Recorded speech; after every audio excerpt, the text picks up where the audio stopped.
Okay, folks, here we are again. A little bit of a late start for multiple reasons. My alarm went off at 4 instead of at 5, which really threw me off. That got me probably off to a later start because I went to bed because I'm not getting up at 4 a.m. That's a bit extreme. And I needed to finish up some videos, so I'll be posting up some videos here.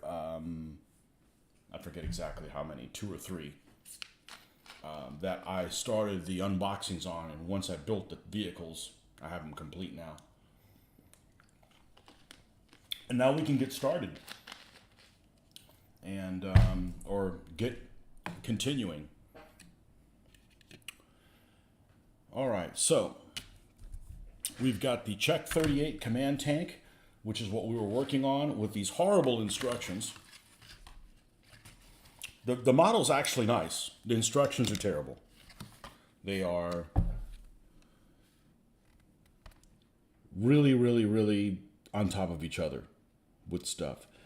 So I think all we got left now is the command portion of it. The command antenna. Here's the extra machine gun that comes with the extra front plate. We opted to go with the command one that has the front plate on it. You could have built this as a regular tank. I already have 3 of them. I got this one specifically for the long range antenna aerial, which hopefully will not snap on me. This would have been a great thing to do as separate link track, but somehow they didn't. We've got some other details out here that I'm not sure where they're going to go. We'll put them in after the antenna. How about that? Greetings from our local library. Okay. Excellent. Time to put some X-rated material on the TV so people will be looking on over your shoulder. What are you watching there, Benjamin?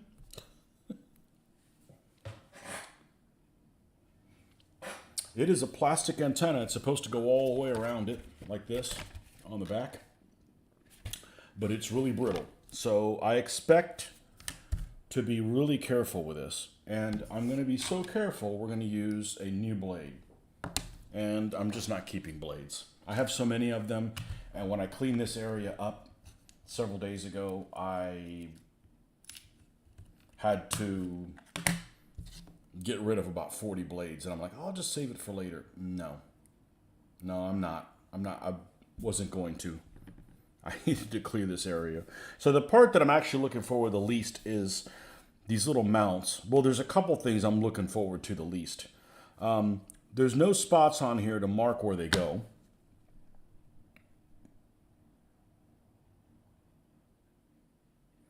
And the joining parts of them, it looks like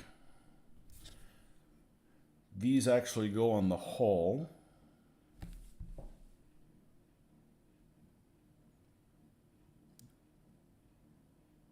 How old are you supposed to be able to do this? Another misnomer. They just want to sell things. Not suitable for children under 14 years old. I don't think a 20-year-old could handle this. This is experienced model builder land. Just taking these things off. Okay, so we got 2 small ones. Oh, why is piece 3 and 2? Why are they all labeled differently? That's just silly.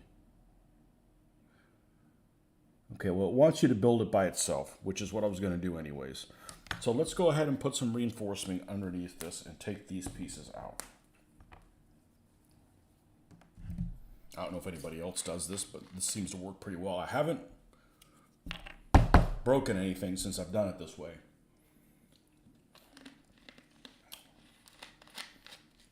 But definitely want to use a sharp blade for it. Just added antennas to vehicles, 15mm Indian Army, made from flexible broom bristles. I didn't know that the broom bristles could work with 15s. I thought they'd be too thick, but that's good. That seems like a great solution. That seems like a really good solution. First of all, they're cheap as hell. And, they're bendy. So let's support this. We're not going to cut right next to it. We're going to cut over here.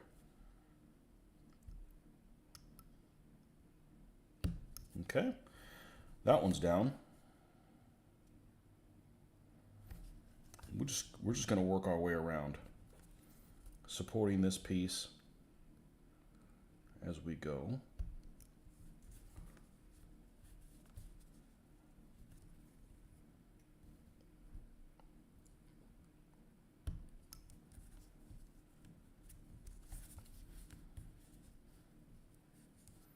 Yeah, I already see a faint little crack appearing there.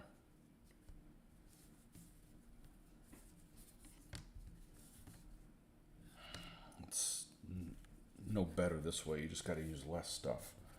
Let's try doing this.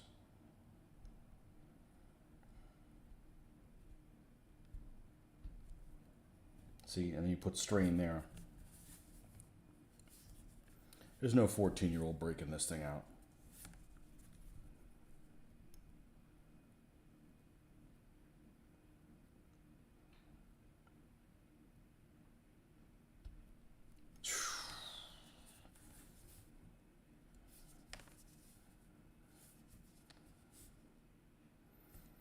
I'm probably going to trim these pieces after it's, I don't know that yet. Let's try this. I don't know if this is any better. I don't have really good control with.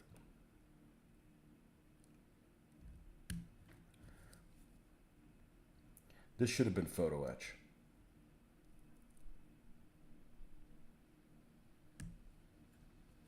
Yeah, even there it's got a pre-crack showing.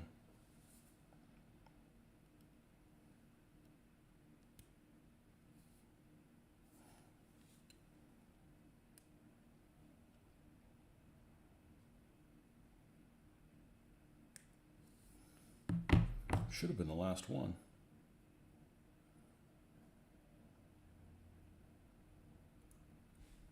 Yeah.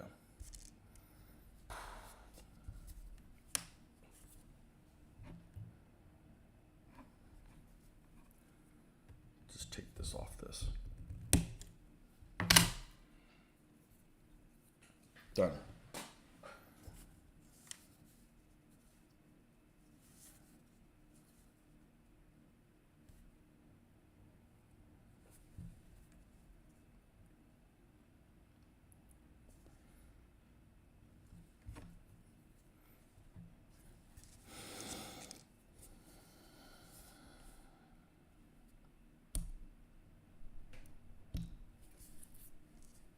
That's 5. And then 3's over here. Worked out better not reinforcing it. Sometimes you just can't win, can you?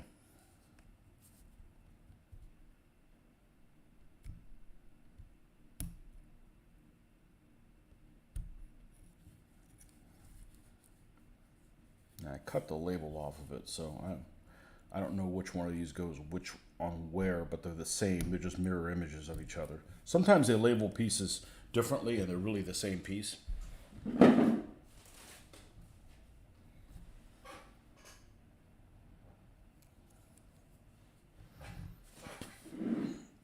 2 was the one over there. So 2 goes on the, it doesn't matter. We'll figure it out. Okay. Someone at our club had a technique where he put tiny bit of plastic glue on the sprue part where the flimsy parts are connected to, making sure not to get glue on the parts themselves, then cut. Might try that. So in other words, weaken with the model glue where it goes. It just shouldn't be that difficult. It shouldn't be that difficult. Not for me. Not for me. Shouldn't be that difficult. And a 14-year-old isn't doing it. It just isn't going to happen.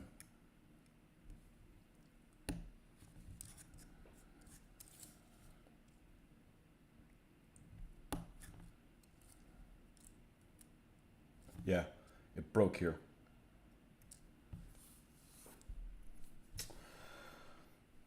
I'm not going to glue it now. I'm going to glue it after it's done. This brittle European plastic. I shouldn't say that. Plastic Soldier Company is European, and they're not brittle.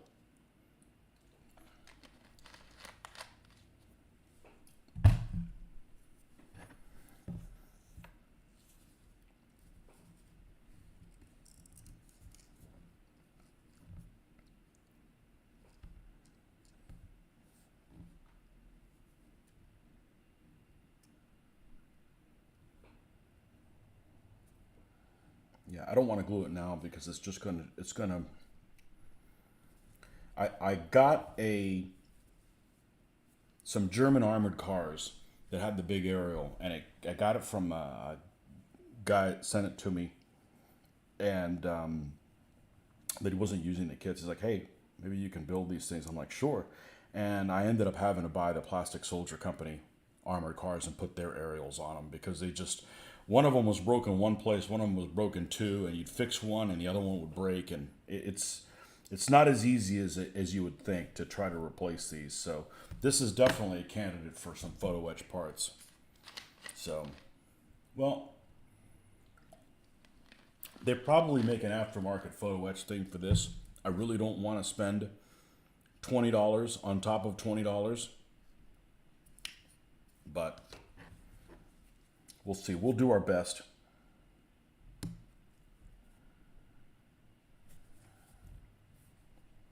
Let's try this.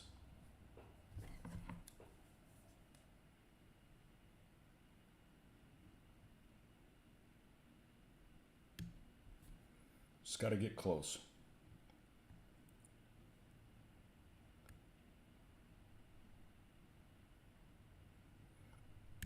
And then we can clean that little bit of flash off after it's already together.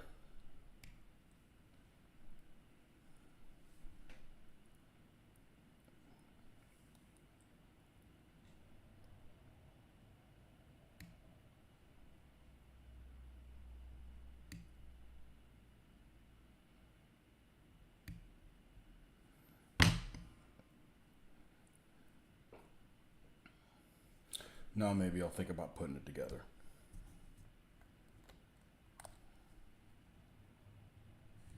Use the smallest little amount of glue.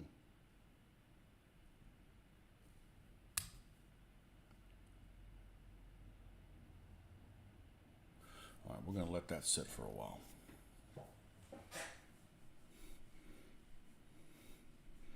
Got to go off again. Work, work, work. On the weekend? Man, hopefully you had some slacker time Monday through Friday. I ain't doing shit this weekend. And I'm going to stay indoors as much as I can. It's hot as fill in the blank.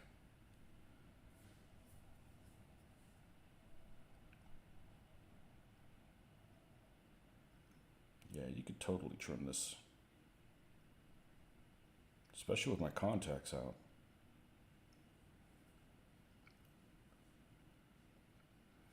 I actually don't mind this. I don't like cleaning the flash off of white metal figures. The plastic one's not so bad.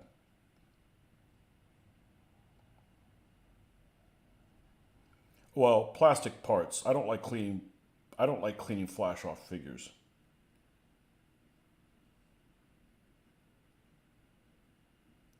Especially when the mold line is in the middle of the guy's face.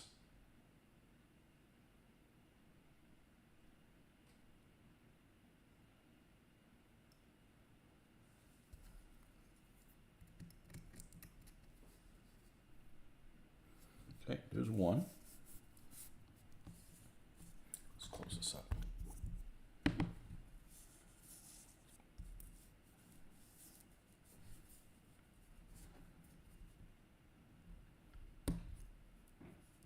Forgot to take it.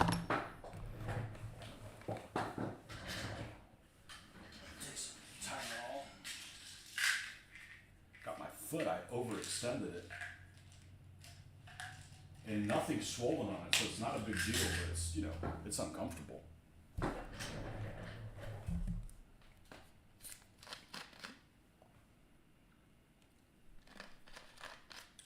I want to get better for Monday.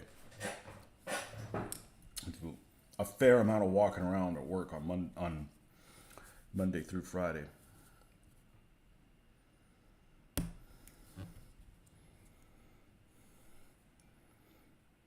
right, here we get the sun baking the side. I'll get a tan on one side of my face. There's no 14-year-old doing this.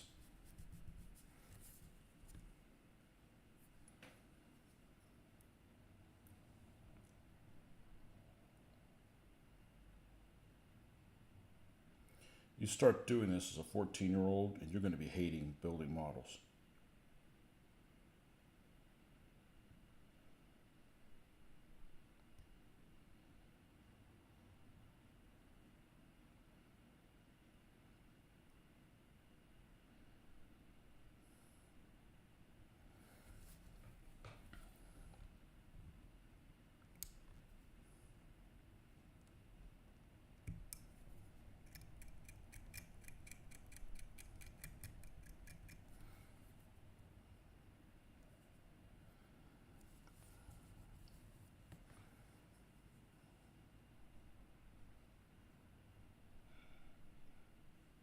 I remember when I used to work weekends and it wasn't a big deal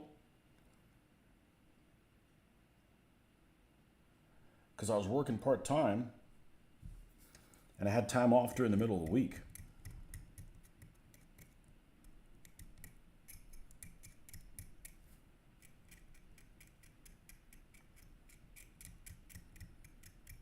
But shit, that was the early 1990s.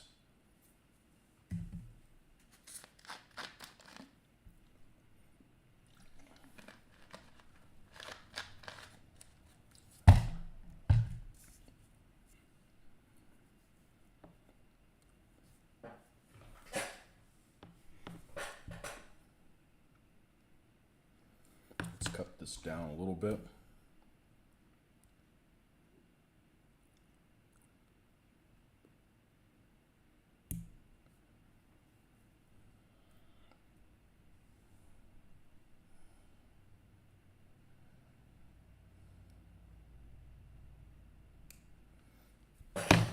Well, Historicon's on its last day. The first Historicon that I don't go to in a long time that's not being held in.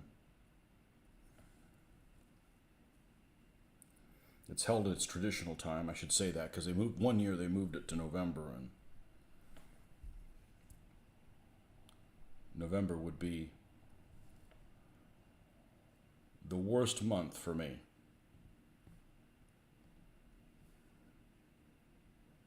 Even December would be better than November.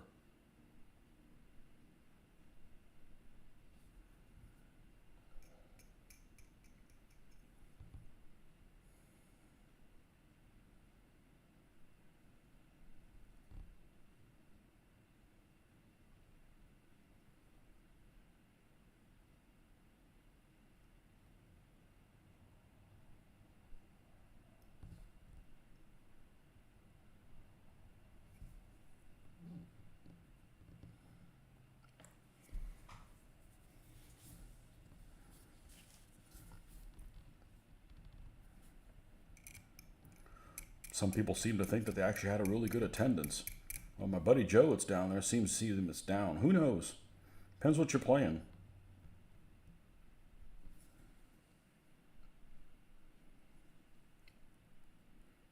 You mentioned that one of the vendors that normally sells 15mm figures, Essex, isn't there.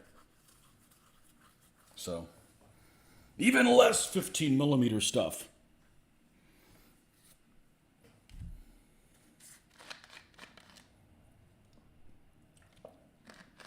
15mm Ancients and Medieval. I'm sure there's still tons of Flames of War stuff. There's one vendor in particular that's like all they bring.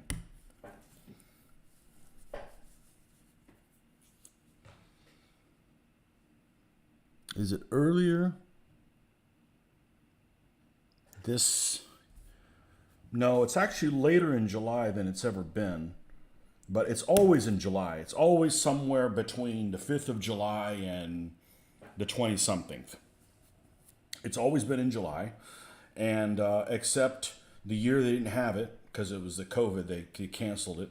And the year after COVID, they're like, well, we're going to have it, but we're going to move it to November, and you got to mask everybody. And, you know, I'm like, I'm fine if people want to wear a mask. I'm not doing my hobby in masks. I'm not. I don't have to be on top of people, you know. But the idea of you got to be vaccinated, and you got to wear a mask too, like, no. I'm not doing this and not seeing people's faces. It's a social thing for me. So,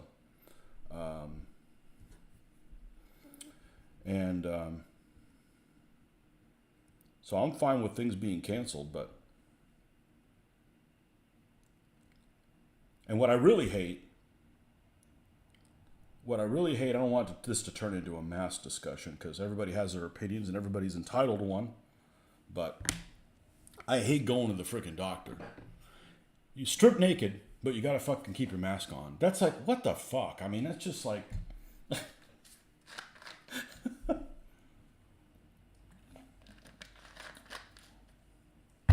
Anyhow, yeah, so they didn't have it. They had it 1 year. I've gone every year, just like our local convention. Our local convention, they made a big deal out of masks 1 year. I didn't go that year. You know, so I don't think it's worth it. You know, I don't need a game that badly. And, you know, I can't understand people to begin with. I don't hear well. So, you know, muffle. And a lot of people, you know, it's like, listen, if you're wearing a mask, if you got to go somewhere, you wear a mask and you have a conversation with somebody, speak the fuck up, okay? Because, you know, it's unintelligible. No. I'm like, yeah, some of us can't hear well to begin with. So, here's my thoughts. I got a new pair of these coming. I ordered them from Amazon. I got the Tamiya ones and these aren't very good. They already have like a couple little nicks, which I think already came with them because I haven't cut metal or anything with them. I want to trim this stuff off, but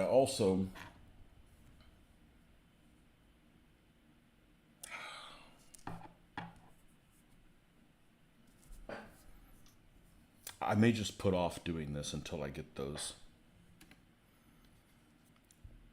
things. Let's see where can I glue this together and those aren't in the way? I better not. Here's what I'm going to do. This thing is pretty much done except for this mast. So we're going to go ahead, get a plastic baggie, if I can find one, as I rounded them all up, move it off to the side, and we'll come back and deal with this when we got the proper tools.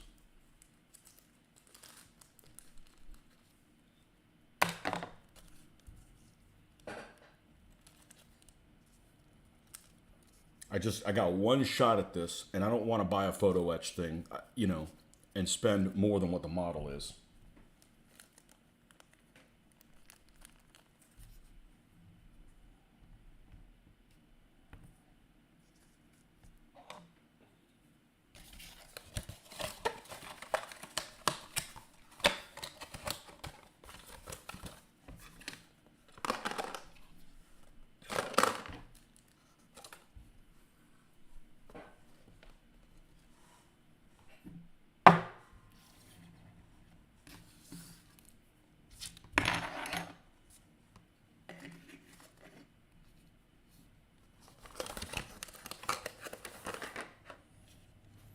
In order to avoid this turning into a clusterfuck, we're going to move these guys. Let's get them off the table. We got something new coming that some people will be excited about.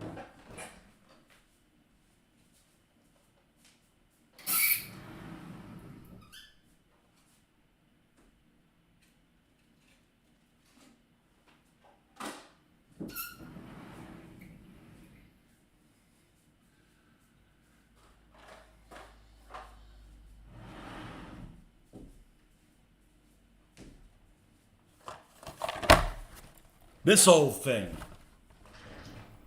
The Vespa. From Eschi. Yes, because we haven't had enough of fighting old kits. And I actually did an unboxing on this a little while ago. That's why I can't build this until I do an unboxing, because I want to show that part and then I want to show it built. And most people don't watch these feeds, so I'm not really spoiling anything. Let's put this little bastard together. And of course, my favorite part right off the bat is this 3-piece hull.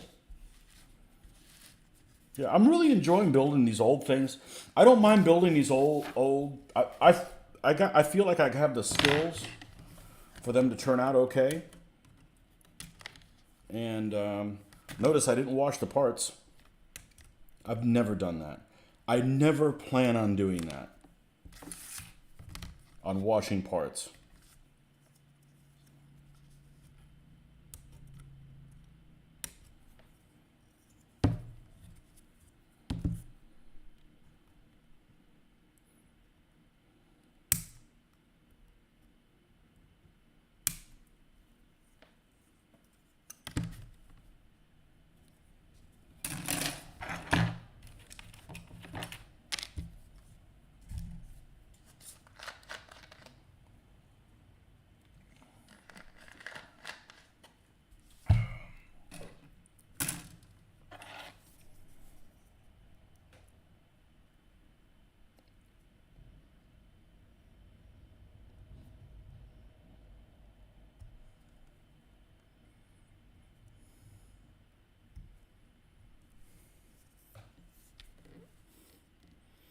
Cast resin, yeah, that's probably worthy of it.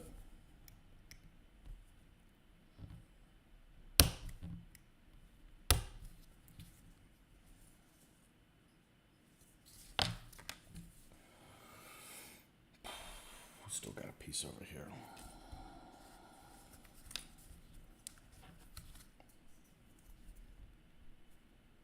This would be the weekend that, if I had a chance to do that video that I was talking about making, I should do, but I don't know if I'm up for it. I don't know if I'm up for a video of why I don't play DBA. I mean, a lot of people ask for it and are interested. I just don't want it to be negative. And I know how to not make it negative.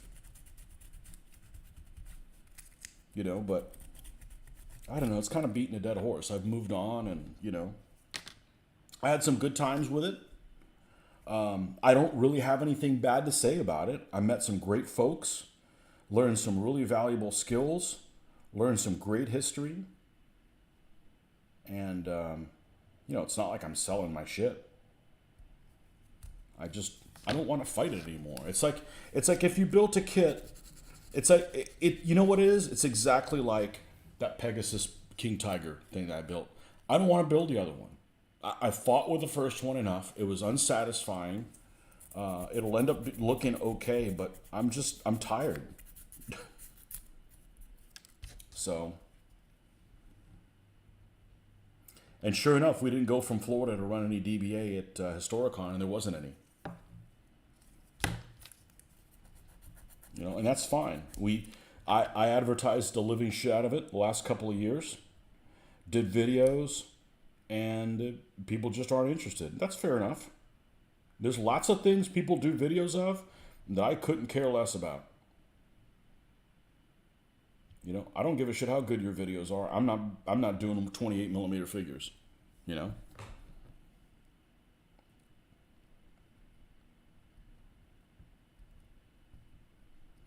And it's not that, well, if lots of people aren't playing this, then I don't want to play it. It's that I don't want to deal with the shortcomings that the system has that I've put in for the good of the community, because I don't want people to be, find out that we're doing it a different way. But there's no community really to, at least here in the States, like, we should just do whatever the hell we want. But it's like, it's just too much work. It's too much work that,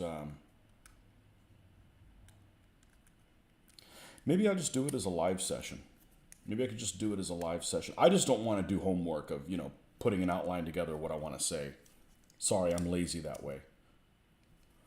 I can't be diligent about everything. And I don't mind doing the homework for this and other things. But I just don't like anything that's remotely like writing papers. I had my fill of that 20 years ago, 30 years ago. Not 20 years ago, 30 years ago.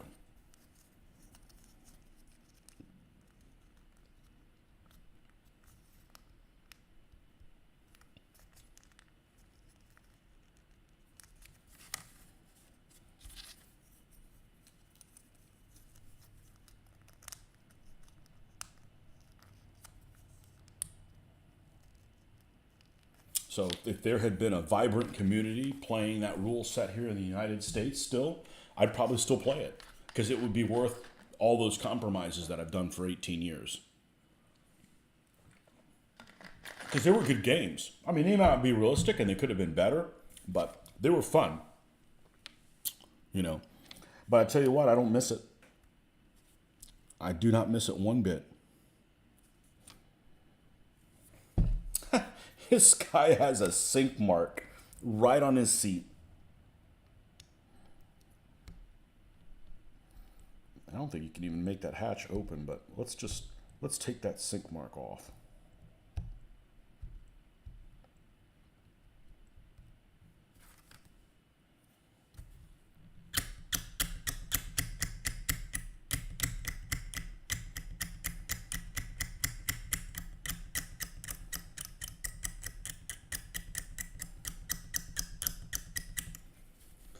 What part of the UK are you in, Barnes? I should say Britain, because I don't think you're on the Emerald Isle.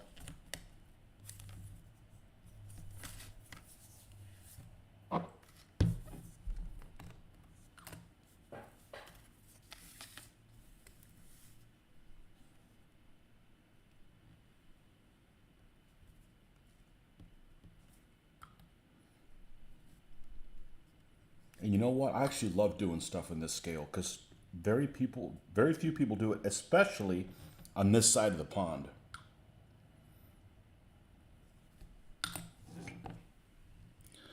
South Yorkshire, okay.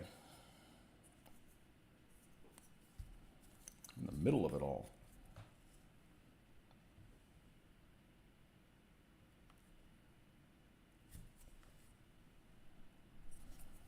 Let's make sure we don't fuck this up.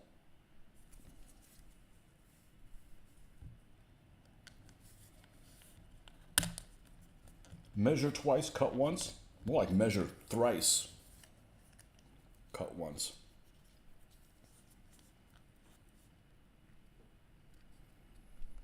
You still got hobby shops up there in England, right? They pretty much don't exist here anymore.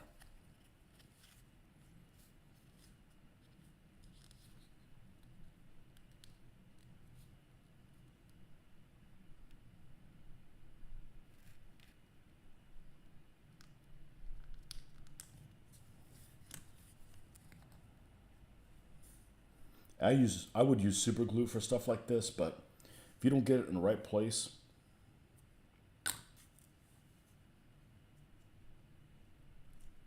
you're screwed. That's why I prefer epoxy. You can move epoxy around a little bit. Super glue, it's like it's not gluing, it's not gluing, it's not gluing, it's glued. Well, crap. I was still adjusting it.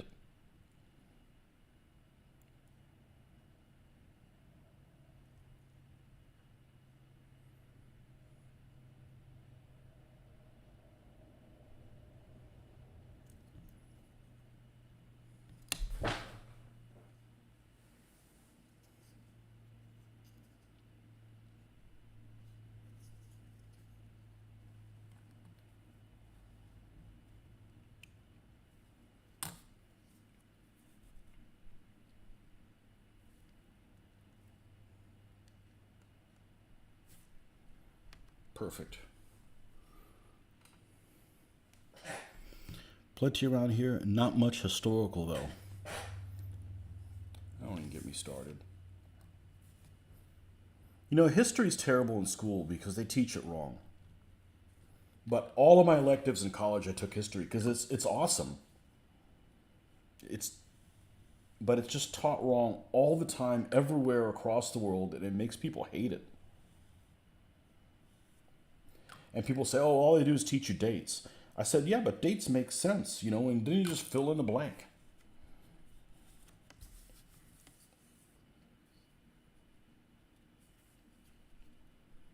Yeah, I'm just not interested in reading about make-believe fluff that somebody at Games Workshop decided to come in about the, time of troubles or whatever the hell they call it, just make-believe fluff.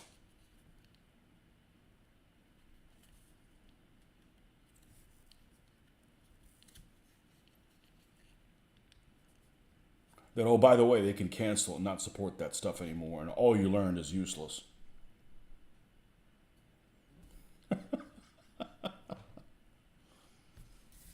A few see Flames of War stuff. One sells Vesda. Yeah, I don't have a real high opinion of Zvezda.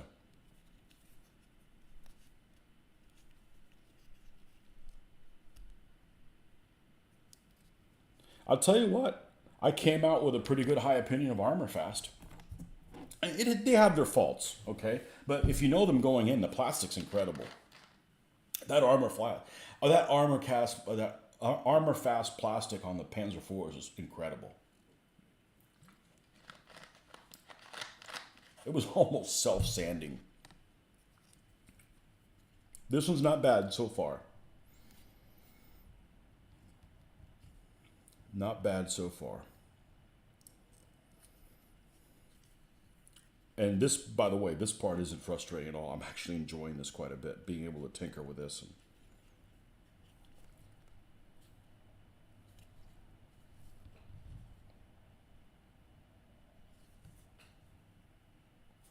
I wonder if some of the plastic has changed so much, or some of this plastic cement doesn't work as well as it used to. Almost like roach spray. I don't know if you guys have roaches in England, but here they're a problem, and they're not the roaches that you get because you have food sitting out. They call them palmetto bugs, and they're just, I hate them. They are the Antichrist, and they are resistant to roach spray completely. You could spray them and they just keep going, and they didn't when I was a kid. They'd take 3 more steps and they're belly up. And I wonder if it's the same thing or similar issue. You got to make things out of lamer things now that don't work as well. I'm going to hold this in place. I don't think I need to tie this off with anything. This thing's damn near completely glued.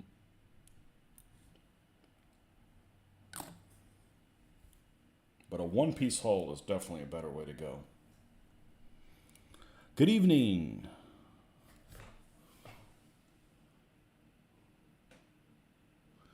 Saturday night here.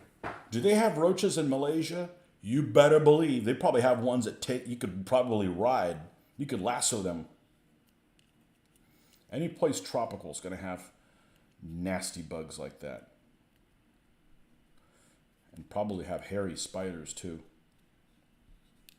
Which I don't understand why people are scared of spiders. I mean, they're little. Now, if you had tarantulas running around, I know tarantulas don't attack people, but they're scary looking as crap, okay? But like little wolf spiders and stuff, snakes, you guys probably have a bunch of snakes. I don't mind snakes. I think snakes are cool. I don't want one in my house because you'll never catch them, but I'm not disgusted by a snake. That's the difference. I'm like, oh, snake, cool. Not like, ooh, get them hairy things off me, I should go out today and I'm gonna buy pipe cleaners. That's what I'm gonna do. Because pipe cleaners are great to wrap one around, and then you can tighten it and you don't have to tighten it so much. Where's my shopping list? Pipe cleaners.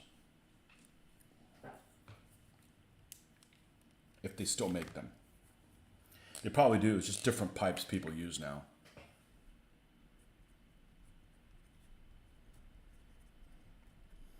I need to go out. What is it that I need to go out? I need to buy a hose. A part for a hose today. I'm going to go to the store, get back in.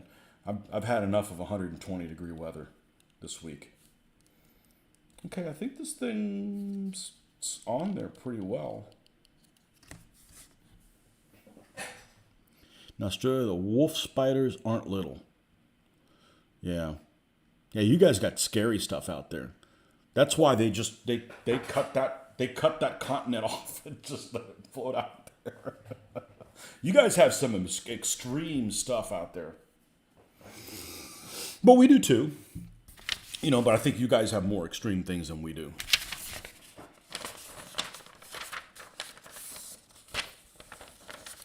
More of your continent is desert than more of our state is swamp. That's a lot. That's a lot. Okay, so we're going to flip this little joker upside down.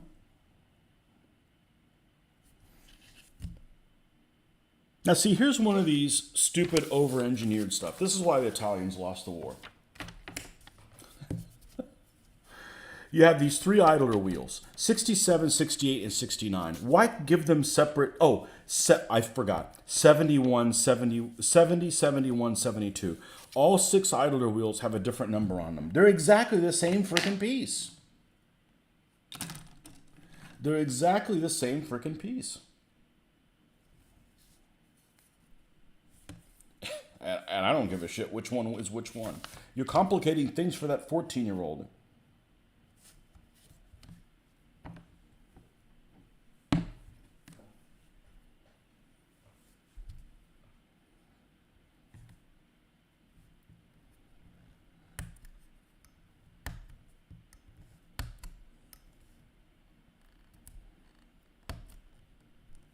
The Prime Minister of Australia should be called, they should rename what the Prime Minister of Australia is. They should be called the Wizard. You know, you elect the Wizard. That way he could be the Wizard of Oz. No? I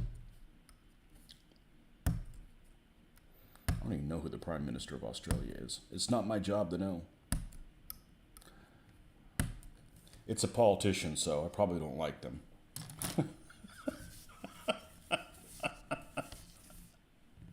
Just leave us alone.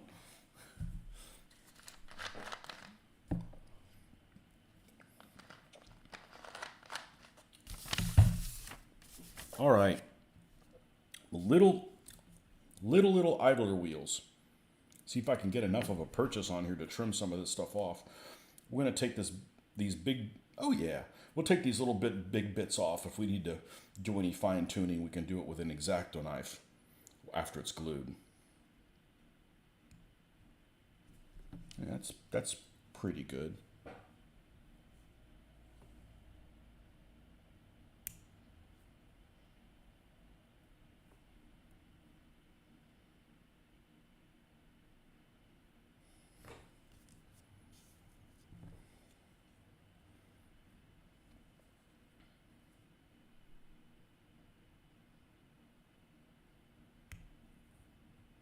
I'd like to go to Australia one day, but man, it's far away. I got to do that after I'm retired. We just don't have enough. We don't have enough days off.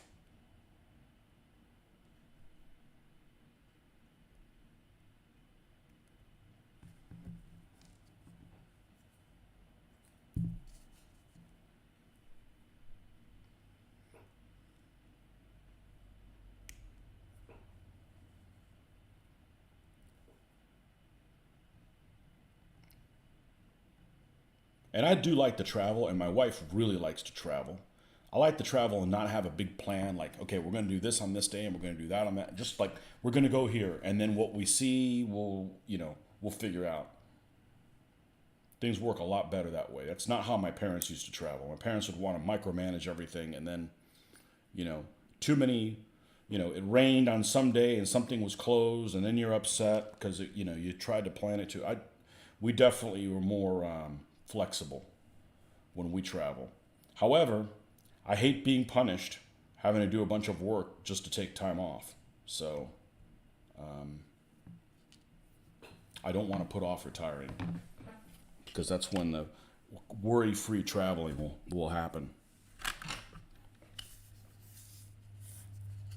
All right, so we need to glue. Well, we need to do this. We didn't. How the hell did we get away with not doing that?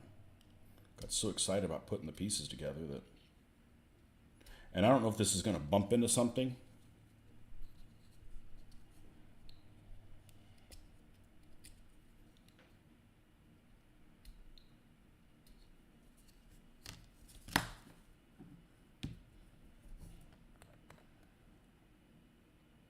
Oh my God, there's a sink mark here, sink mark, sink mark, sink mark, sink mark, sink mark. I won't be taking those off. Sorry. That's a task too far.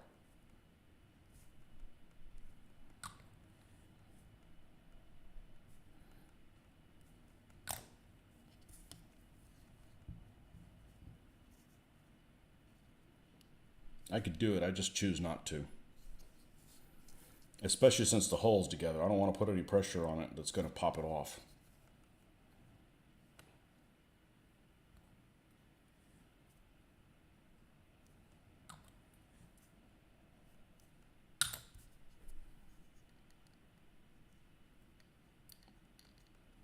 Let's fit in there nicely. So far, this one's better than the Hetzer.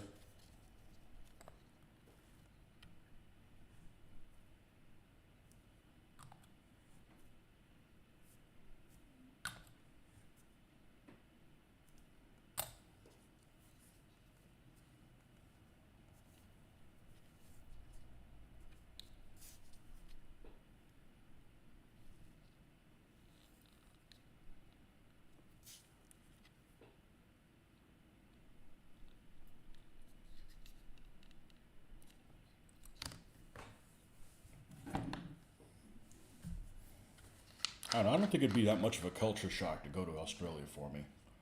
Other than you guys driving on the wrong freaking side of the road. Yeah, I'm not letting that go. You know where I don't like to go? I don't like to go to places that don't have that Anglo-Saxon system of orderliness. You know, the people are, I don't know if that's Anglo-Saxon, but, you know, like in Central America, forget it. You know, just people do whatever the hell they want. People that are like uber rich can just like not get out of the way. Nah, we need order and shit like that. Just like they used to have in this country. You know, people use turn signals and stuff like that. I still do. Got to have that order, and like you don't do that. You know, you just don't behave that way.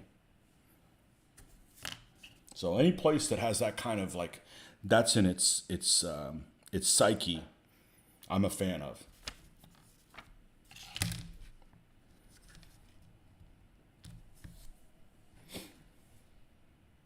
I said Anglo-Saxon. Go down to Miami. It's a zoo. Every single one of these road wheels has a different number.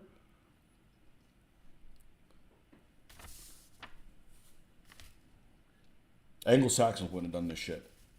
They all be the same number.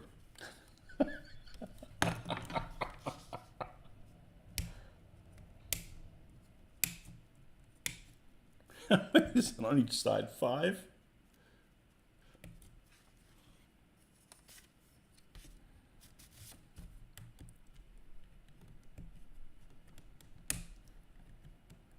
Are the Germans considered Anglo-Saxon or just Saxon? Let's cut all these things off.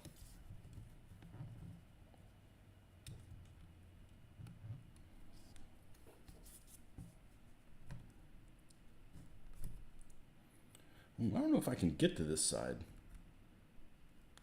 I'm not going to try it with that. Let's do these the traditional way.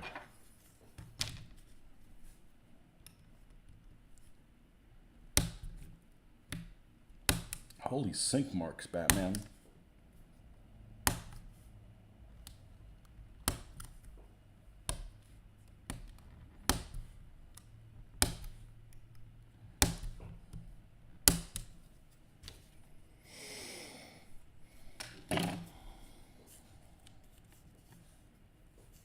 Now, we can use this, since they're curved, to get really close.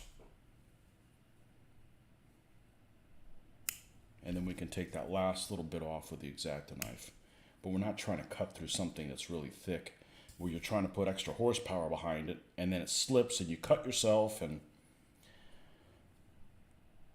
I can count on one hand how many times I've cut myself with an X-Acto knife.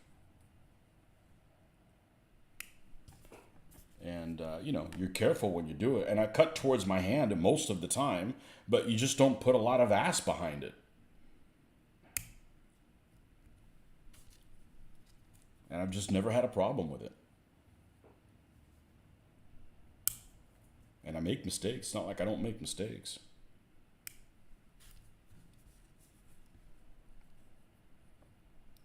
The mirror of the screen's really close. There we go. That's a little bit better.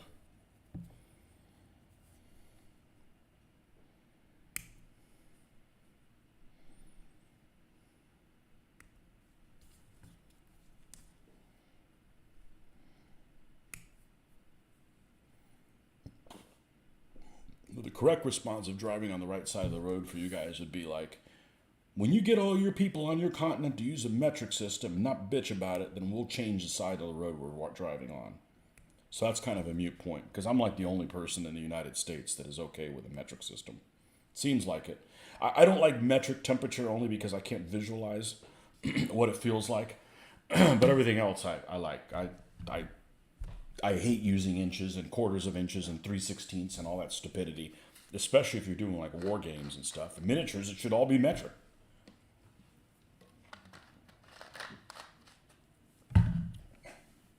Gonna get some supper. Hunger is here.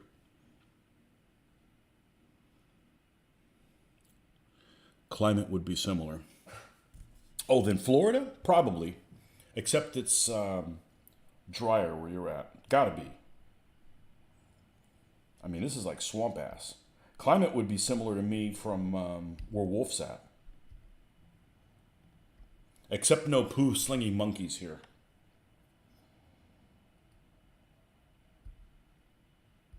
I assume that there's poo slinging monkeys. If there's monkeys, they're poo slingers. A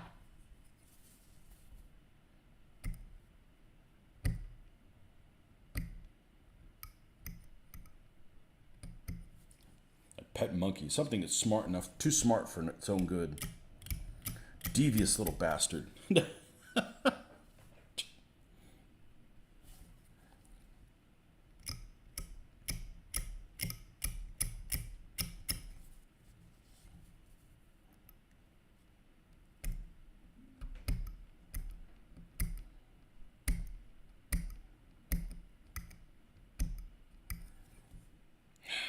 Gonna have a change of heart, aren't I?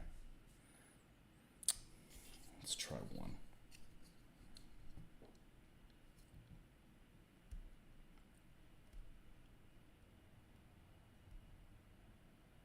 Yeah, we're good. We're gonna take the sink marks out.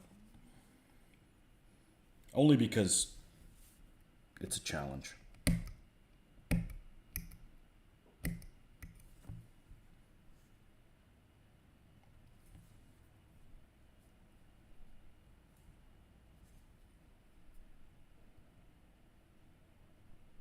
I would use sandpaper on this, but I got to get a more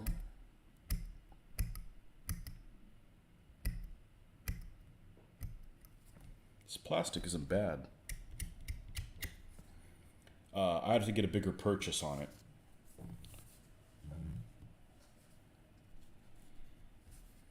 Supper. That's a word I never use. I never use supper. It doesn't exist in my vocabulary. I mean, obviously I know what it is. It's just not a word I use.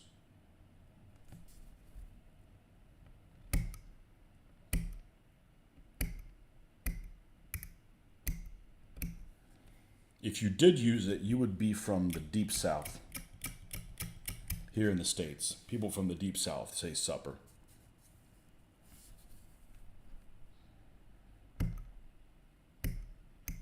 And I'm from the South, but I'm not Southern.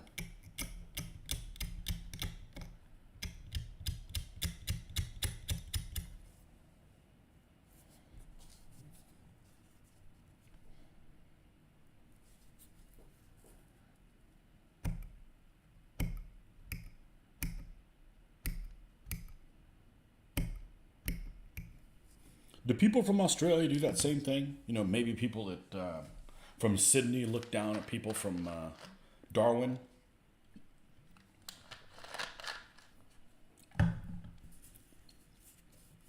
I'm sure there's that kind of geographic clicks no matter where you go.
The thing I'm pretty ignorant about is regional accents.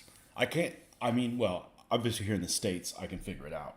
But, like, I can't tell the difference between all those regional accents. But I can notice when something just seems out of place. And there's a guy that I follow that I thought he was in Australia because of his accent is Australian-ish. But he's in the old country. And I'm like, you're not from there. I mean, he's not, his accent is just different. I've come to find out he's from New Zealand. I'm like, oh, so that's what a New Zealand accent sounds like. Because, I don't know. We don't encounter Kiwis here. But I can't pick those things out without, knowing.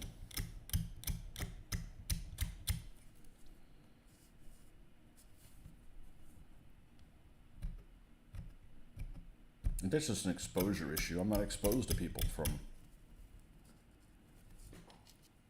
some lands. We tend to equate the further west you are with the slower you are. So Westerners are Southerners. And that totally makes sense to me.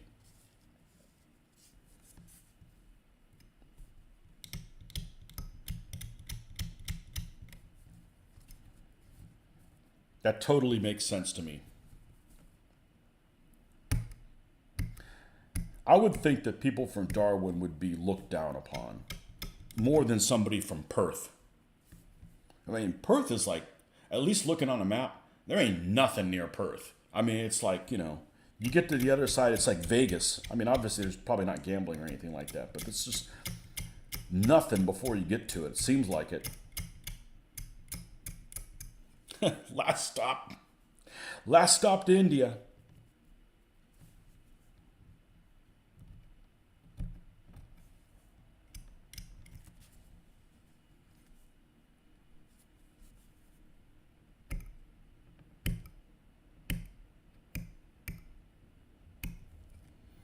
But remember, if you look at Westerners as slow, like Southerners, then we look at people from the other part like a bunch of assholes, like massholes and New Yorkers.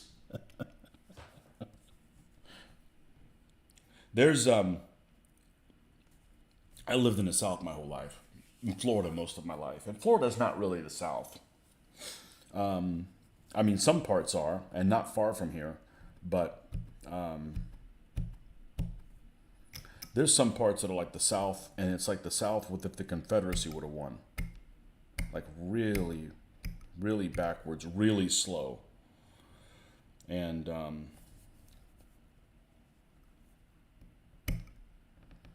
there's some accents that are just make people sound like really ignorant. Really, and they might be really sharp, but just like really, really, really, really ignorant. Accent changed so much here. Town to town, not as obvious. Now the coal mines were closed. Well, I know you guys power everything on kangaroo butter now.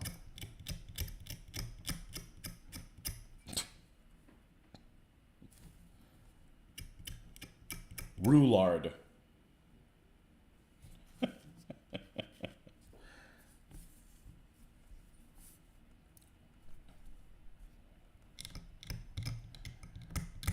Oh, my accent changes too. My wife will say to me, "Who did you hang around today?" I said, "Why?" "Because you're saying things differently." I said, "Well, that happens to me." But then I morph right back.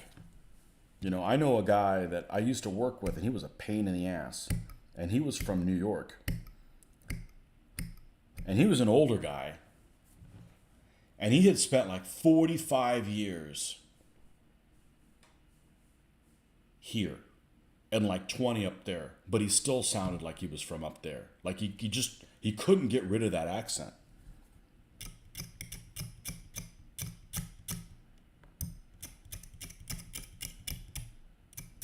And if you want people not to like you, have that accent in the South.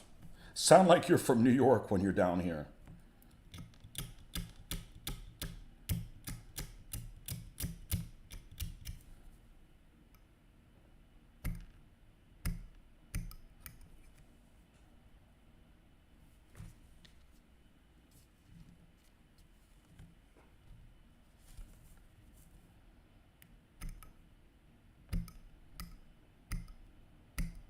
So I bet if I was in Australia for a year or less, I mean, I wouldn't sound like you guys, but I would pick some of it up.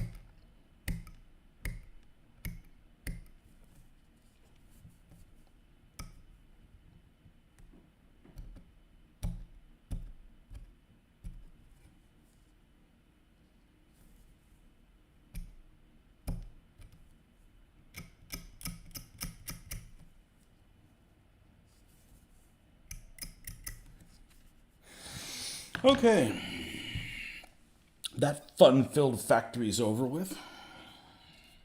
All right, let's go back to, let's take a couple of these off and see if I regret the decision. And like this one, no way I can use sandpaper here.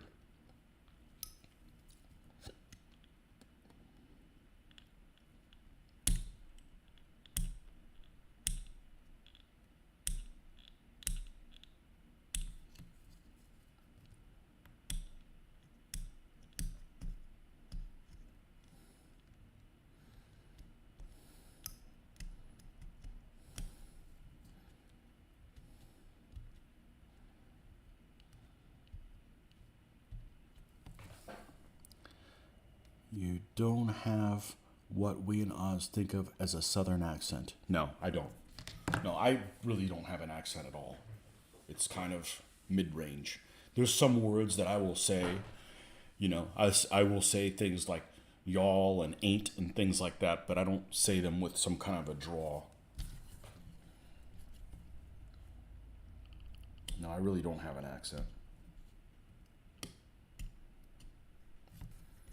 Other than an Americana one.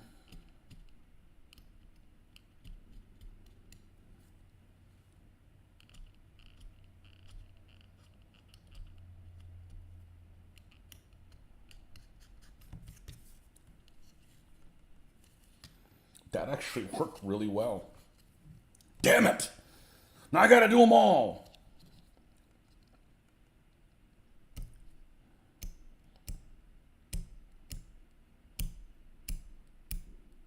I talked myself into it.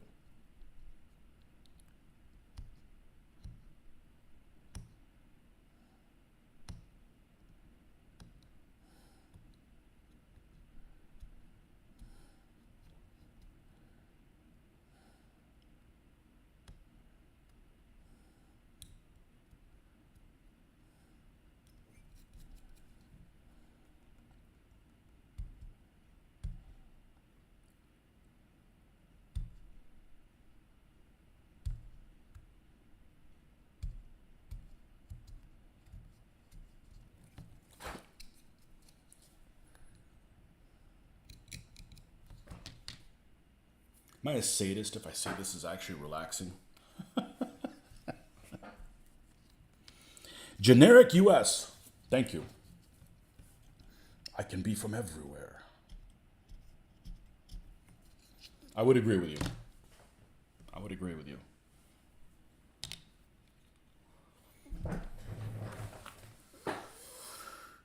I think I need some agua. I will be right back.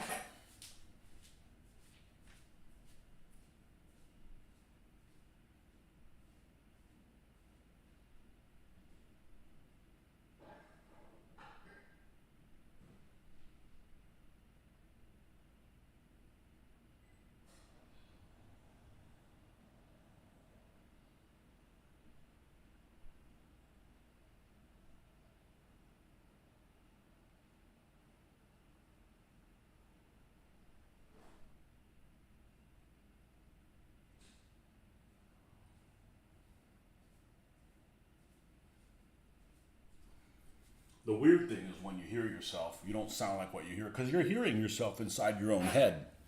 But now, I'm used to it now. I've had to. I certainly don't sound like. That's right. That's right. I don't even say my last name correctly. Aguilar. Yeah, I can't say it that way. Nobody here would be able to pronounce it.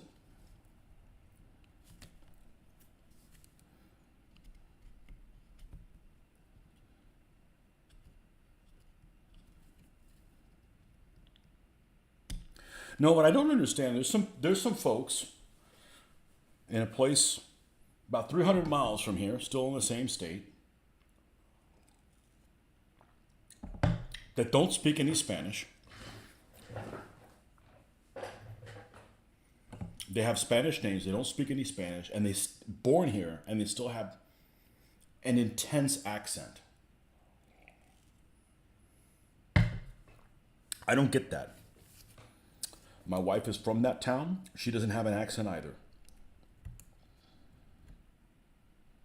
She doesn't have a regional accent.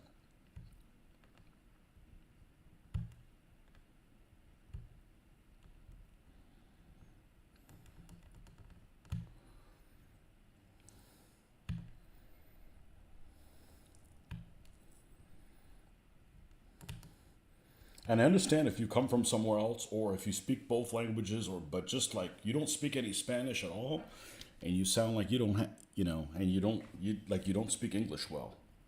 It's very strange. It's a strange anomaly.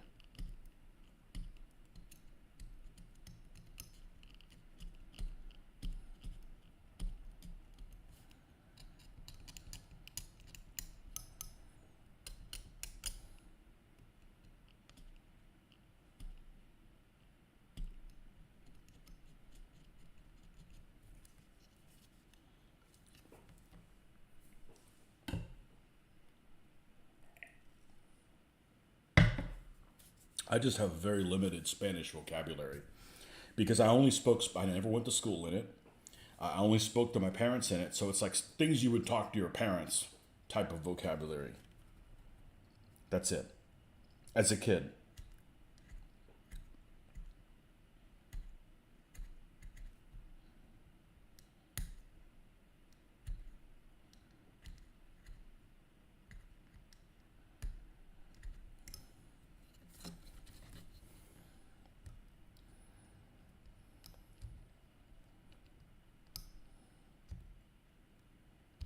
Okay, I don't want to put a shitload of pressure on this and then we have a problem.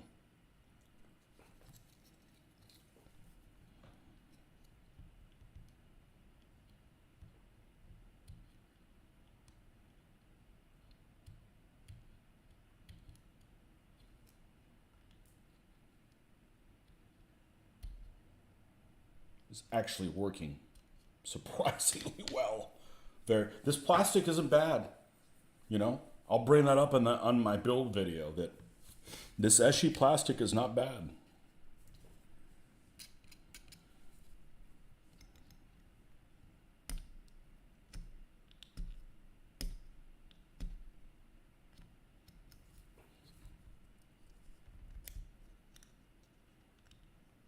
And I actually don't mind that I built it together because it's hardening, it's curing together while this is taking place. I'd imagine you understand a lot more than you can say, though. Yeah, it's a vocabulary thing. Here's the thing. I could read a book in Spanish and I could get the pronunciation on most of it. I don't know where accents go. Like, I text my mom in Spanish and, I actually have pretty good like spelling and stuff. I have no fucking idea where the accents go. Other than Jose, it goes on the E. That's it. I don't put accents on anything. I just don't know where the fuck they go. But pronouncing, I can pronounce things probably 99%. It's just words that I don't like. If I listen to the news in Spanish, I would have to do a lot of figuring out what they mean by of things in context. The example I use is my mom would listen to news in Spanish all the time, and there was this word. It's this big long word that means something really basic. That's not a difficult to understand concept. I just never heard that word before in my life, and the word is acontecimientos. And it basically means like happenings, like this happenings, acontecimiento. And I'm like, I don't know what the fuck that means. I'm like, it's just I never said it before. I never heard it before in my household. How am I supposed to know what the hell that is? And it's something really, really basic. So you just have things of that, and then you got all the variations between Cuban, Venezuelan, Colombian, all that kind of stuff. Words that get used for other things, they're all different. Throw that into the mix.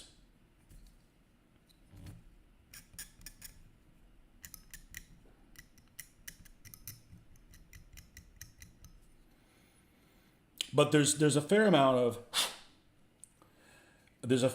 one of those things that happens with like Italian.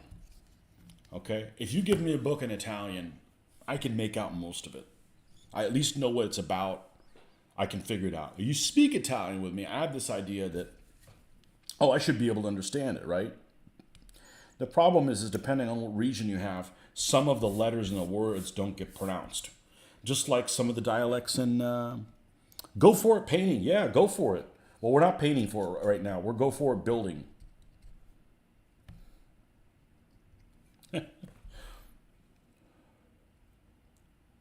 Just like some of the regional accents, like which is the one you guys do, the Geordie, and some of those. I just I listen to some of the people being interviewed, and I'm like, I don't know what they're saying because they're excluding certain sounds that would normally be pronounced in a word in American. we'll just call it American. That I don't automatically add in to understand. I don't know how to do that because I'm not exposed to that accent enough. I'm used to the most difficult accent to understand from the old country is Cockney. And Cockney actually is very easy to understand because you've been exposed to it through different things for so many that you don't even realize. But it's the other ones that are kind of new.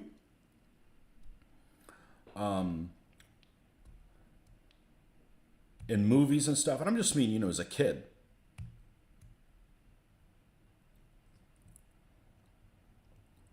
If you watched a movie as a kid or, someone my age and someone had an English accent, they either spoke RP or Cockney. That was it. There was no other, I don't remember them anyways. So, that's the only stuff that you heard, and I've seen a lot of movies with people with English accents, that's all there was. Or at least any of the ones that I saw. Scouse. Liverpool must be the worst for you. Well, if you're omitting a lot of words, I don't know that you're doing that.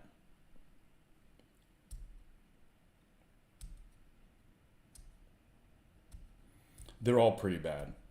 They're all pretty bad outside of RP. RP. I understand everything in RP. There's no problem at all with that one.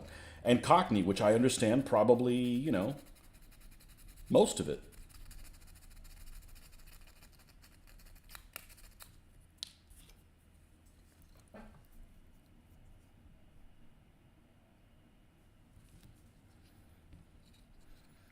Yeah, there was a video, and I mentioned this before. That was 10 easiest dialects to understand from Great Britain. It didn't include Irish, so it may not have included Scottish. But anyhow,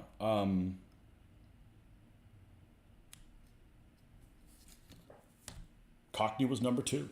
And then after that, it just went downhill really quick. Like Essex, I think, was 3. And like I listen to Essex and I'm like, I never hear anybody talking like that. As I don't watch that reality show. You know, that's like Californians or something like that. That's like Valley Girl. Essex is like Valley Valley Girl, California for the UK.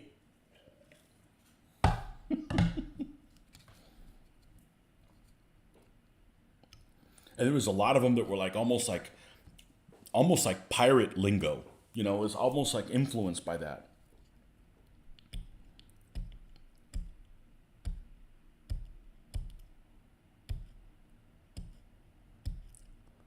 And I'm just not exposed to that. You know, we're not exposed to that. It's happening more now that, you know, movies or whatever, but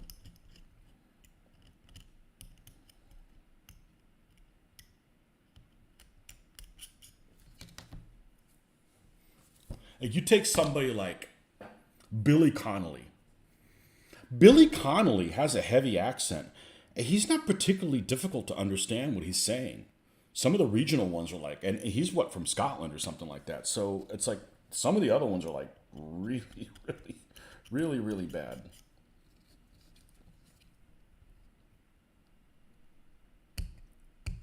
Craig Ferguson, I can understand everything Craig Ferguson says, but I'm sure he has Americanized whatever his speaking is significantly.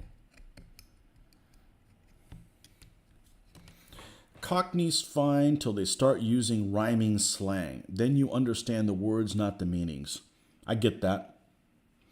Yeah, the slang is difficult for everybody, unless you're in the tribe that uses that slang.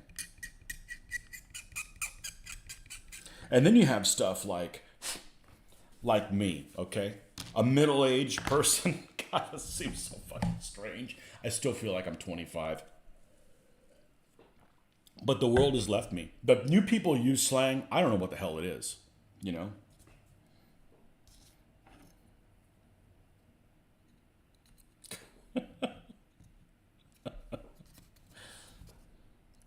I just heard another one the other day, you know? Said somebody, it's like, oh, she's just mid. I'm like, what? You know? Why you gotta invent new words for the same old meanings we always had? Little punk bastards.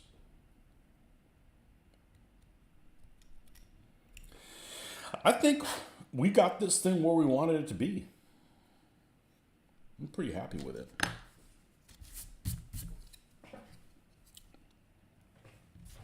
All right. Oh, I got to figure out which one of these is 50 and 51 and 52. Yeah. Not going to do it. Ain't going to do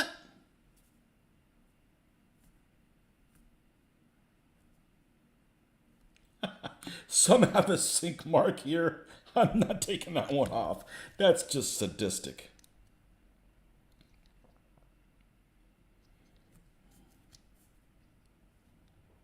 Oh, these go in there well. So far, the fit on this thing is better than most kits that I've built recently. That's not saying a whole lot.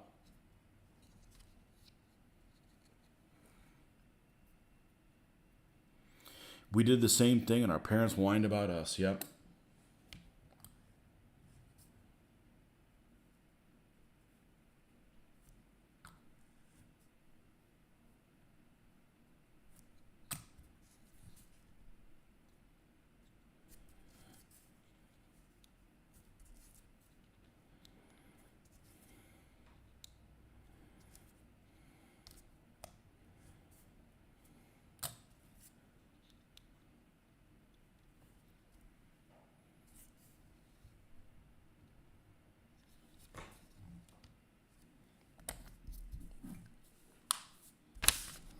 Okay, 63 and 64, two sprocket wheels on opposite sides of the vehicle, but yet they want to label them differently.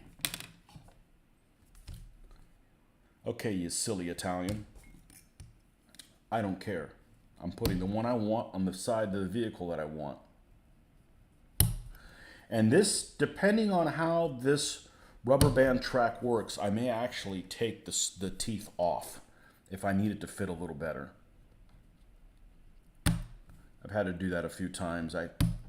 Somebody suggested that in something, and oh, this only has the thing in the middle. There's not two. Nice. Well, that should make it significantly easier.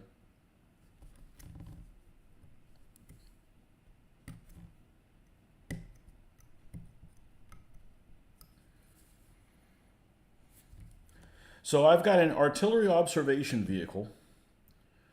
It's basically a Panzer III without a gun. And then I've got this Vespa, which is a 2. Panzer II base vehicle. Wow, that doesn't go together well. And then I've got the Hummel, which is a Panzer IV base vehicle. No wonder those bastards couldn't win the war. They got too many different pieces parts. Good thing.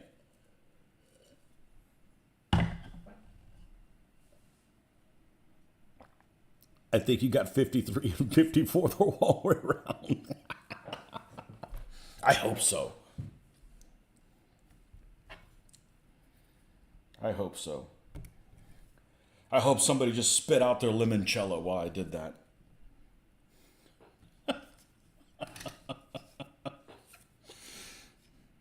I'm actually, before I glue this, I'm really careful about losing all kinds of flexibility when it comes to putting tracks on. So I'm probably going to wait to glue this until I see how the fit of these things are, how tight they are. So we're going to set those things off to the side. Hey, put armor here at the front. We'll do that later. Unless it fits in that slot. Unless it fits in that slot. In which case we'll do it now.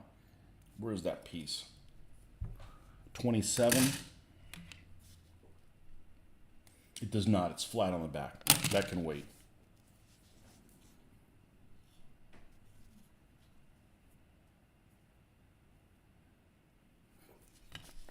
And the idler too.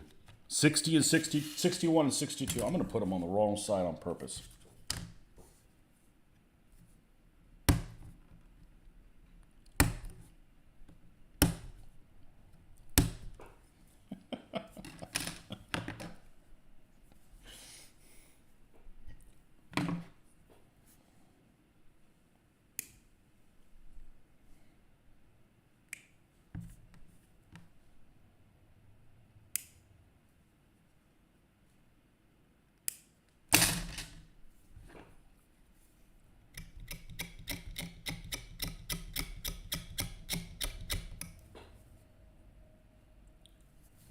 I do want to do some Italian tanks.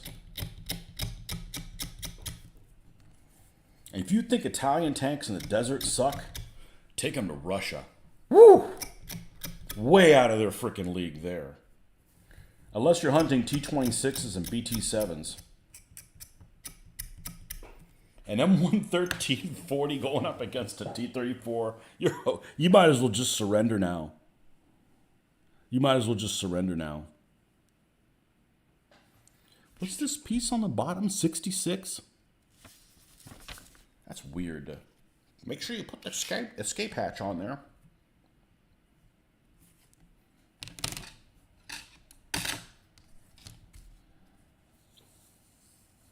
Yeah, there it is. It's got nice detail on it too. In case you want to do a belly up version of this guy. But then you have the Esci made in Italy.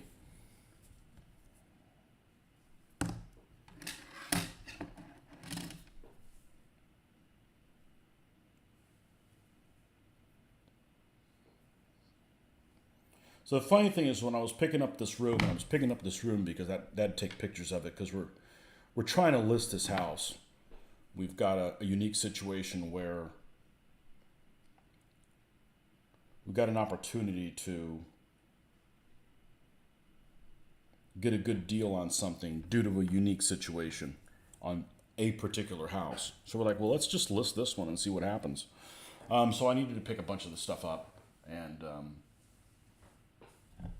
declutter. And I really don't want to clutter it again. But it's funny how all my World War II 20 millimeter stuff was in boxes for 20 years. And my 15 millimeter stuff is out in front. And when I move, they're going to rotate. I'm going to put all my... Well, the problem with my 15 millimeter lead, I don't know if I could put it in a tote. And any human can pick it up. It probably weighs as much as I do. So I got to consider that. And I don't want to get rid of any of it. I'm sure at some point in the future, I'll probably work on it again. I like the things that I have. It's not like I'm unhappy with the figures. I like painting old figures. It doesn't bother me. Like, that's not the best figure around. Well, it works for me. Let's see if this says which way to do. Okay, the way that's drawn, most of it is this way. So let's go ahead and install it that way. But it's funny how, and 5-6 years ago, I'm like, I'm probably never going to do World War II stuff again. And then a mix of reasons.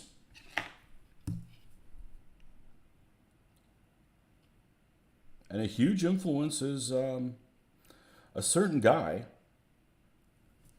from Portugal that, whether he knows it or not, really, he had so many vehicles that he would do on these YouTube videos that I got really excited. I got really excited to do that same kind of stuff with the things that I had. And, ooh, this is nice. Okay, that can fit in there. So let's say this thing breaks. I'd rather it break here than at the front, because I can run a rod through here.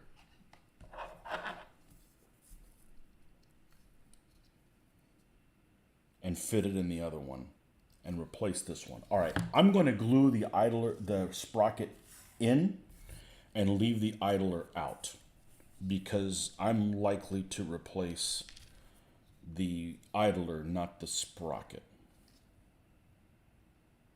I'm more likely, and I've had to do that before. Nah, F it. We're leaving all 4 of them out for the time being, till we see what exactly we're dealing with that separate link track, which I plan on stapling. Okay, superstructure, stupid structure stuff, as we used to call it in naval games. You hit them in the stupid structure. Let me make sure I don't have any messages. I do.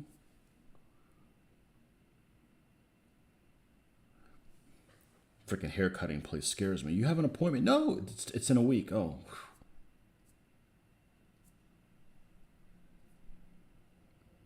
Hold on 1 second.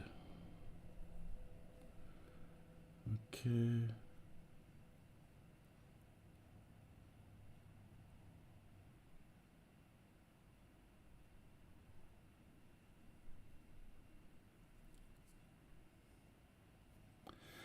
That is the problem with not starting my feed at the regular time. Thank you. Online now. Is now the girls are up. So okay. I have to do some returns today, which I don't mind doing. As long as they're Amazon returns. So far, this has been better than, even with the sink marks, this has been better than most of the things that I've built recently.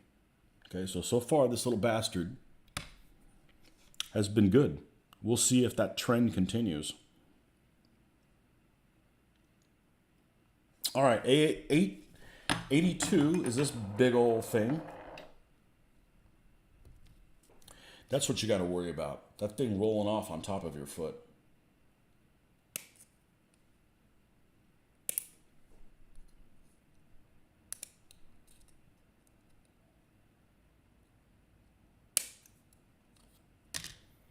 Okay. That's most of the hull.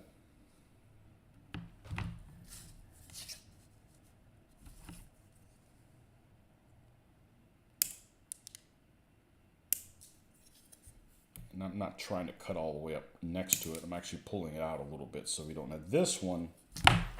This one we want to be careful with. This thing has a ton of sink marks. I don't know that I've ever seen something with this many sink marks.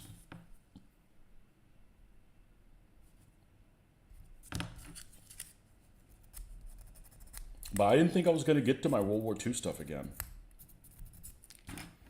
And I got a lot of figures to do, and we'll get there eventually. I just don't feel like doing them right now.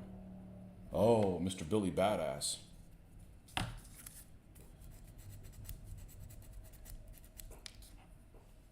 Sound like one of those silly U.S. muscle cars that has all horsepower and no handling. Are those popular your side of the world?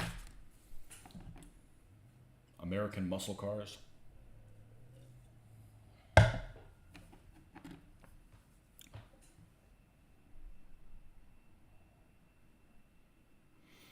Bet you won't be blasé about where you put that. Yeah, whoops.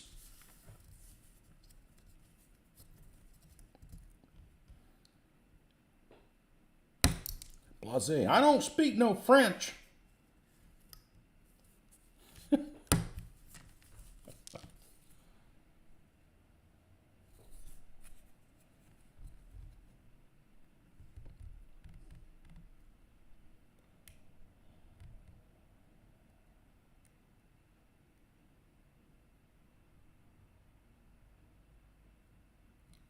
The only thing I don't like about what I'm doing, literally the only thing I don't like about what I'm doing, is that time flies way too fast while I'm doing this. I'll be like, and it's not a bad experience. I'm just like, how the hell did 3 hours go by? That is literally the only thing I don't like about this. So like I said yesterday, if I ever have to serve a life sentence, don't bring me cigarettes, bring me model kits. American Muscle is too expensive here. You got it. Get it all converted to right-hand drive. Oh, they won't let you drive a left-hand vehicle?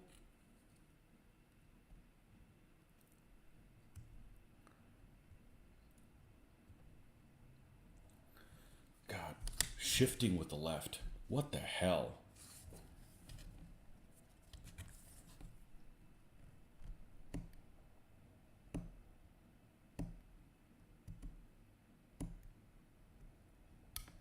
Of course, there's one thing I will say for right-hand drive vehicles. All the vehicles I like basically would be manufactured the way they were intended, because I'm a fan of Japanese vehicles. So they would, they have to change their Japanese vehicles to make them drive the normal way.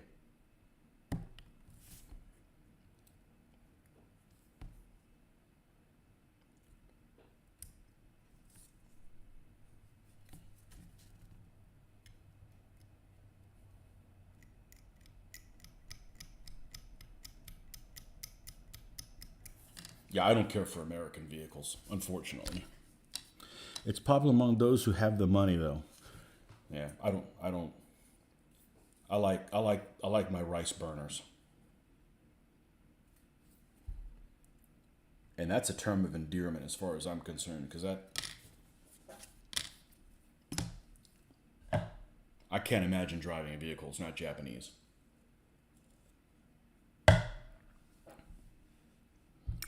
Okay. Let me just see what the fit and finish is on this.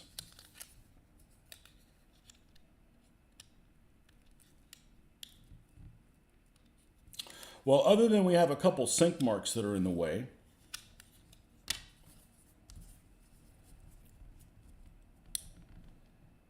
which we're about to eliminate, I'm really happy with the plastic consistency of this. It's much better than the Hetzer one. But you know, the funny thing is, when I did 1/35th scale stuff, Italeri stuff was, I thought it was trash. I didn't think very much of Italeri.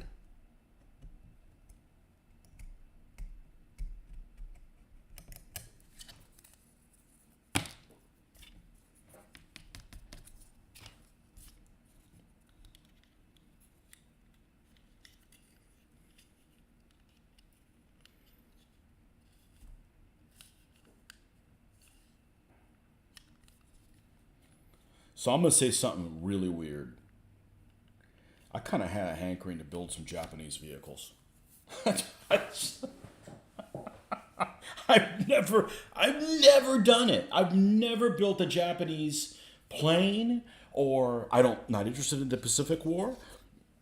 Maybe I'll start being interested in the Pacific War. Now I got about 2 squads of Japanese troops that I really like the manufacture of them. So yeah, maybe. It'd be fun to play Japanese. You could be like, loud and boisterous when you play them. It's the whole point. But it'd have to be against Aussies or Brits or somebody like that. Island hopping stuff just doesn't interest me. Like, one side is severely outnumbered and hides in caves, and the other one has, oh, by the way, we have 16-inch guns also. Like, no.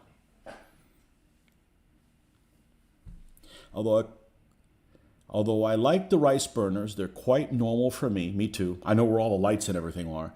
I do have a spot for the big old F-150 or Ram 1500. I know, but those big vehicles, you turn the steering wheel like this and they don't move. The only thing I wish that they made is the still made coupes. You just can't get stick shift Japanese coupes. Just don't come here. Something like a Silva. I would love to have a Silva. Although Silva's rear wheel drive, and I don't know. I don't have much experience with rear wheel drive vehicles. It'd always be in front wheel drive, and my WRX is all wheel drive, and that's amazing. That is really amazing. It shifts like a freaking battleship, but sometimes in low gear. But it is amazing that you can take a 90-degree turn at 60 kilometers per hour. See what I did there? And it won't even budge. It won't even wiggle. But I wish it was two-door, because they just look better. I think two-door vehicles look significantly better.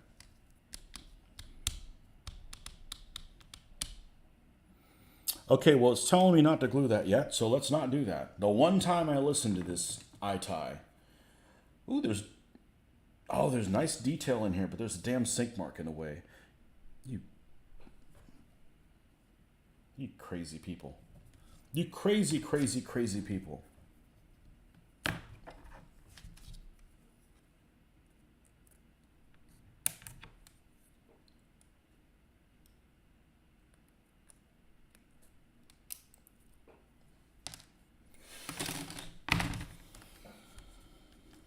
Car I loved as a young one was a Honda Del Sol. They came here, and they just disappeared. Yeah, it's a Japanese Fiero. God, the Fiero was a piece of crap. I don't know that Honda's ever made a vehicle that's been garbage. Not for a long time. I've never had a Honda. They tended to be a little bit pricier than I always wanted a Prelude, and I just I couldn't afford one when they were around, and they don't make them anymore. I wouldn't want one now. They're not fast enough. They don't get up to 0 to 60 fast enough for me. But they're a good looking vehicle.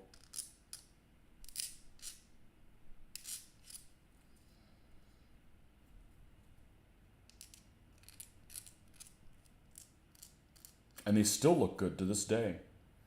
I went to a car show or a car meet a couple months ago, and a guy had restored one. And he showed me pictures. I'm like, man, that still looks good.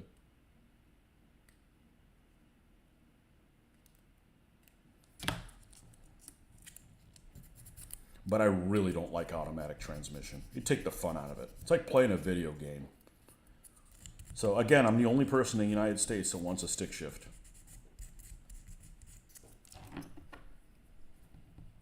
It's fun.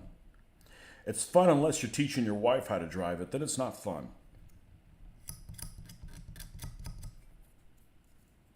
And my first vehicle, I never had a stick shift vehicle growing up. I didn't know how to drive stick shift. We didn't own any. How are you guys supposed to know, right? But I always wanted to. I figured it would be like a video game. I was right. It's like a video game. So the first car I bought, I didn't know how to drive it because I didn't know how to drive stick. Never regretted it. It's sink or swim. Either figure out or you don't get to drive, so you figure it out.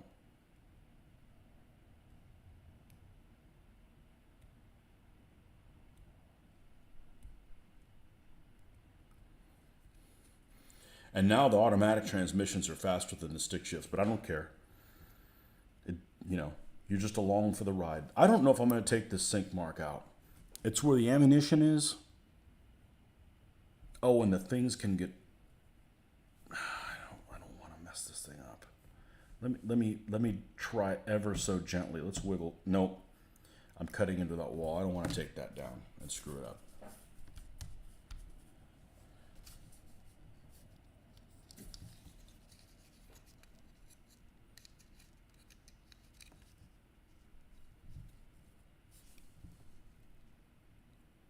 Oh, and it has a back plate. It goes inside the back plate. All right, let's put 81 on there, which is the back plate.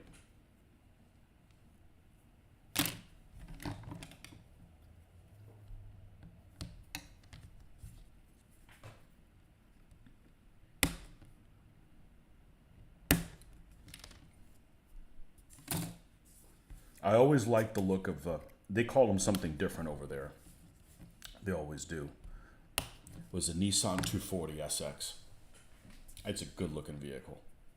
But they were 25% out of my price range that I could afford at the time.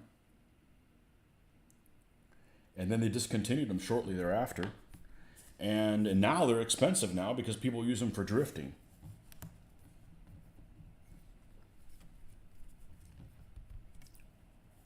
But drifting is just stupid. That's, you know, if your car is doing that, you're going too fast for the turn. You're not holding the turn. That's not very satisfying.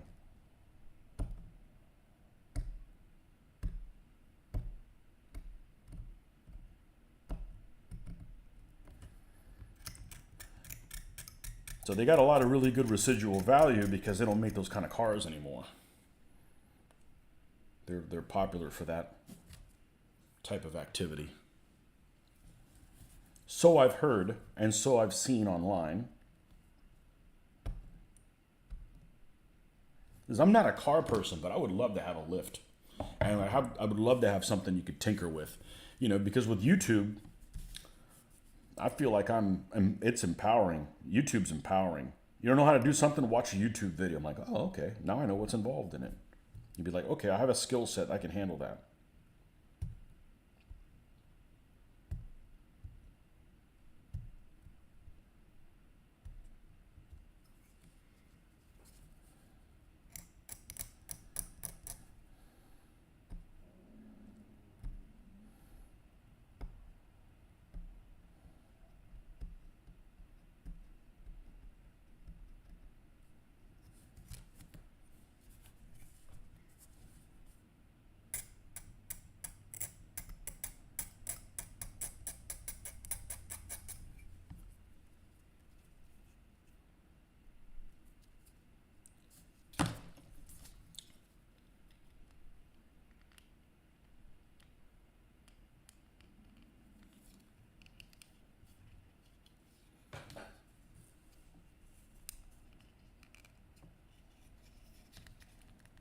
Okay, this is a little bit too big. It's going to cause flex, so let's take the sides of these out.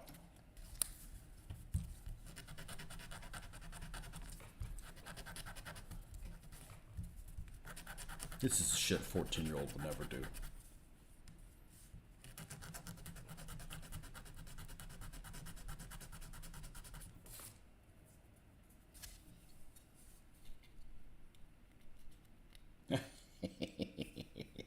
Yes, exactly.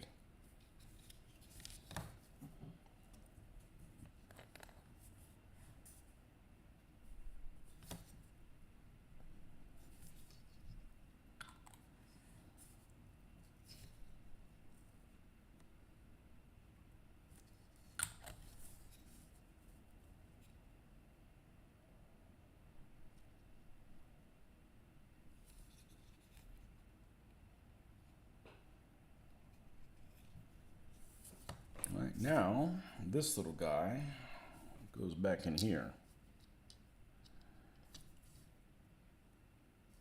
And there's a little cradle for it to fit in.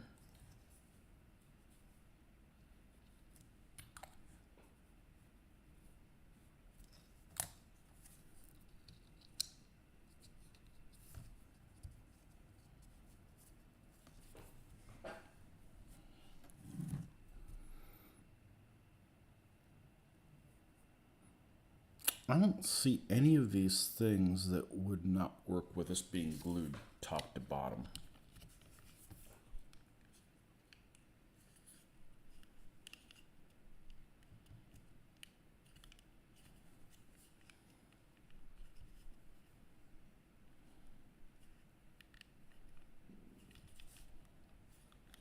And this may be something that I'm going to super glue in, just like I did the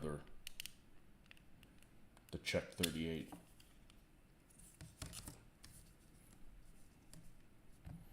But I don't think I'm going to, because I have some flexibility ability. Some flexibility ability.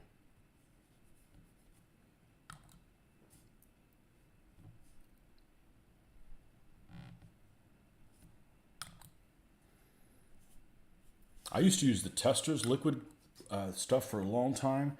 They've changed the smell of it, and it is like toxic smelling. And I'm not somebody who's susceptible to like, that doesn't smell so good. I mean, it's glue. What do you want it to smell like?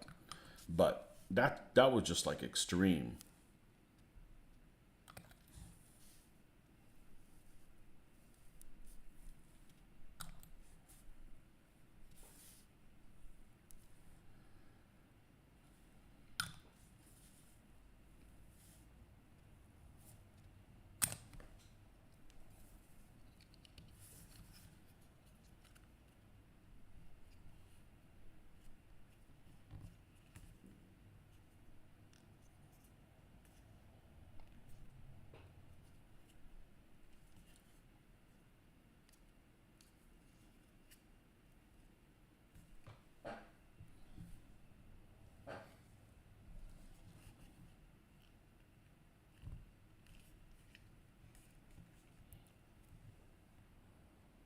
I'm really enjoying this.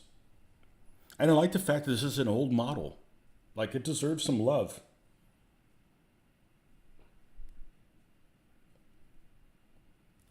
And same thing with 15 millimeter figures. I would get a kick out of painting figures that people just wouldn't even give a second look. Like, it's been out for 30 years. That's no good. Well, all right. I got it from somebody because they thought exactly that same way. And you can make old things look pretty cool.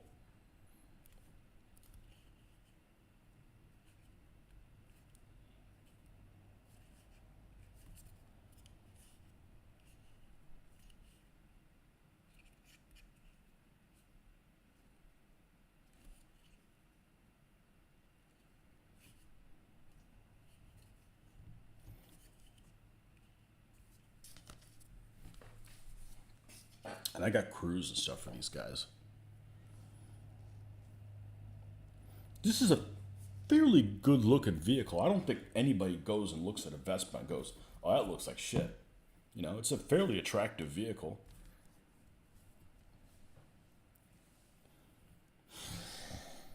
But most German stuff is relatively attractive. Most.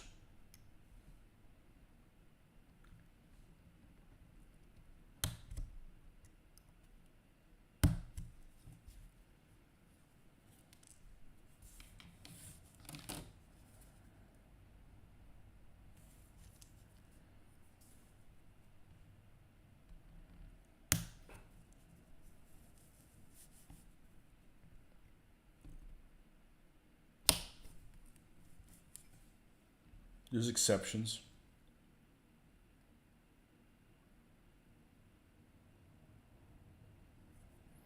But I would say of all the major nations of the Second World War, the German vehicles as a whole tend to be better looking than any of their contemporaries. You know, I like British vehicles. There's a lot of British vehicles that are ugly as shit. Same thing with American stuff. Soviets are probably number 2. Soviets have pretty good looking vehicles. Maybe it's a totalitarian regime. If your country has a totalitarian regime, they will be mandated to have better looking vehicles. Maybe it's better to have ugly vehicles.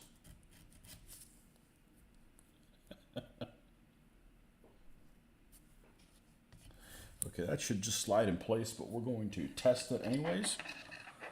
We don't want any surprises.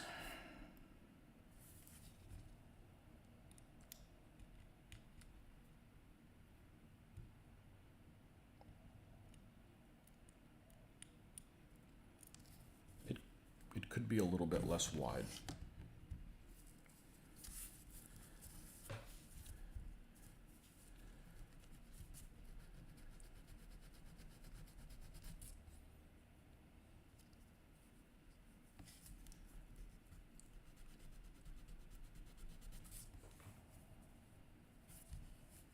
As always, thanks for hanging out with me, folks.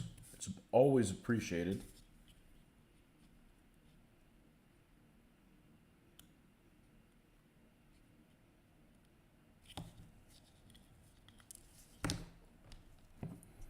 Now I'm going to do something a little bit different. I'm going to put the glue not towards the edges because I don't want it to smudge up and weld all of it together on the edge and not leave a line that we can pin wash. And I've actually never thought about that before, but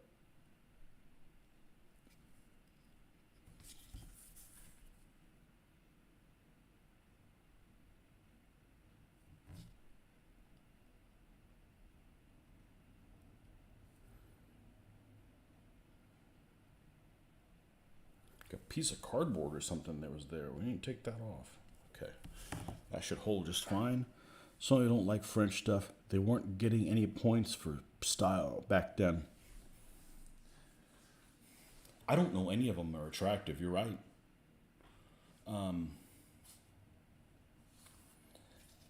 I mean, they could be, you know, sometimes ugly makes them kind of cute. You know, the question is, do you think a Matilda 2 is attractive? I think it is, but a Matilda 1 is not. But the French tanks, I don't know any of them that are attractive. Even S-35 doesn't really look that good.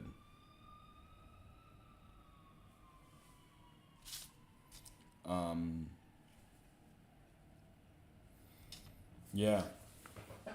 That doesn't mean I wouldn't build them. The only reason I don't have French is because, once again, the Germans, I hate the Germans without that turret stowage thing in the back. But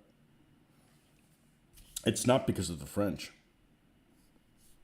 41 and 42. Again, 2 numbers, same piece.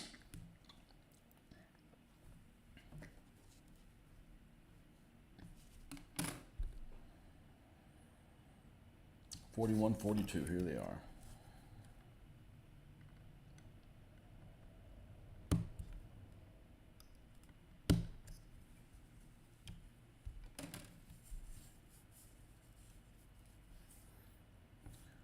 Oh, you know the first Japanese plane I should build. A Tony, of course. Think about it. Except with those kind of planes, you have to worry about, you know, landing gear up, landing gear down type of situation. Which one do I do? Probably landing gear down. Because if fit in my case, I'm not going to hang them from the roof, and you can always put them in a scenario.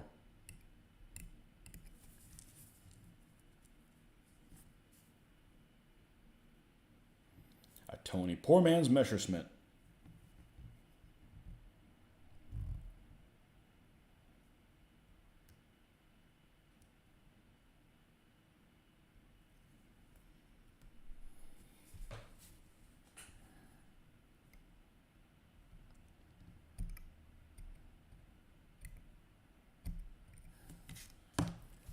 Okay, and this stuff, we may have to adjust these holes. Should slide.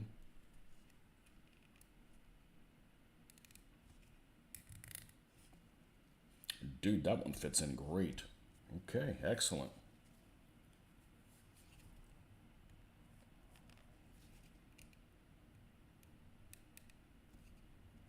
That one's a little tight.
All right. I guess you could make this hatch open. Not this time. This is another one. So far, well, we'll see how the tracks go. I'd build another one of these. I don't care if it's an old kit. This thing's awesome. So far. 44 and 43. They're the same damn piece.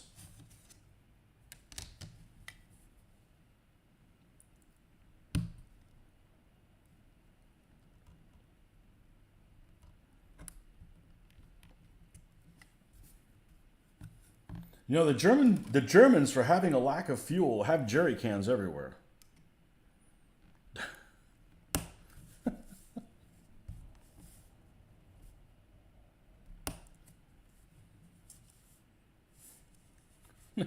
That's counterintuitive.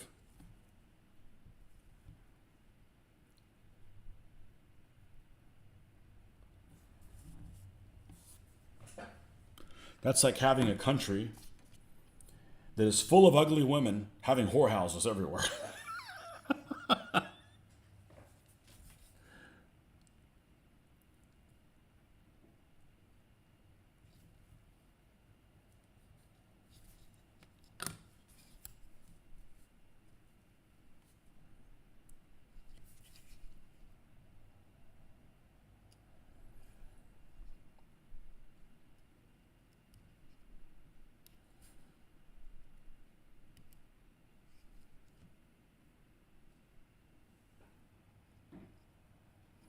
All right, man. Thanks for stopping by. 1 a.m. Okay, so you'll be able to make my evening maybe, unless you work tomorrow. Hopefully you don't. Ah, Snapdragon. It's not a big deal. We dealt with it with a Hetzer.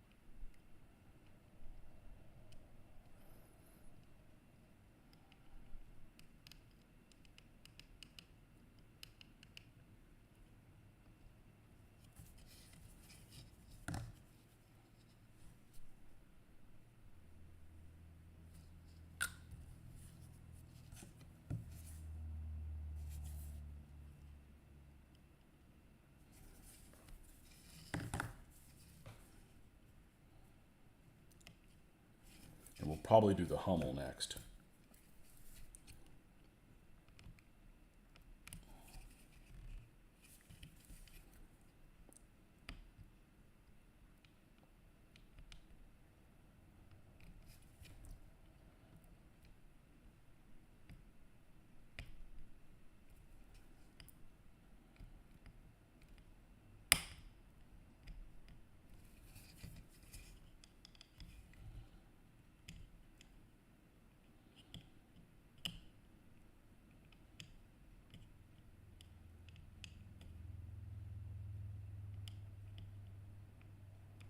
This is actually working really well because as it's melting the edge, it's fitting in there.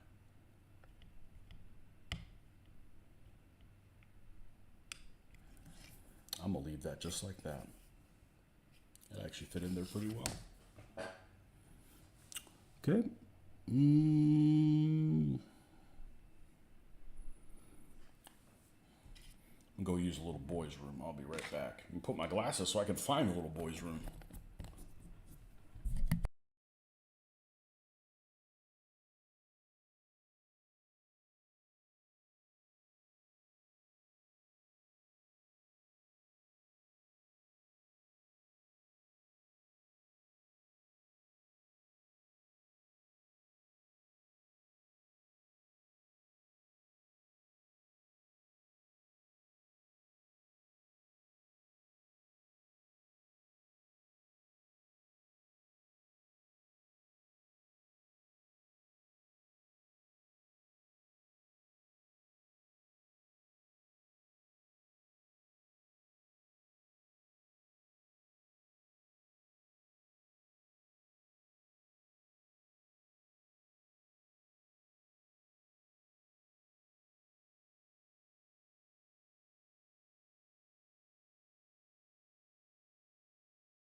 Well, I hadn't even noticed we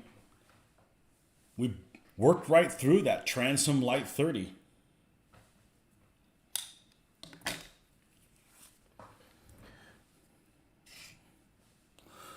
Well, let's see. We have those little portions around it. Like I said, I just don't like how fast time flies while I'm doing this. I'm enjoying the living shit out of this, though. Let me make sure I don't have a...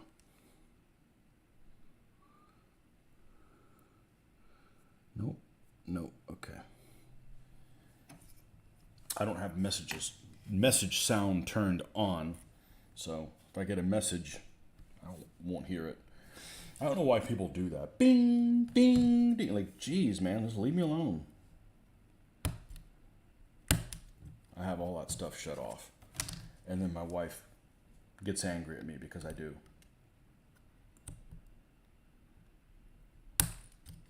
Whee!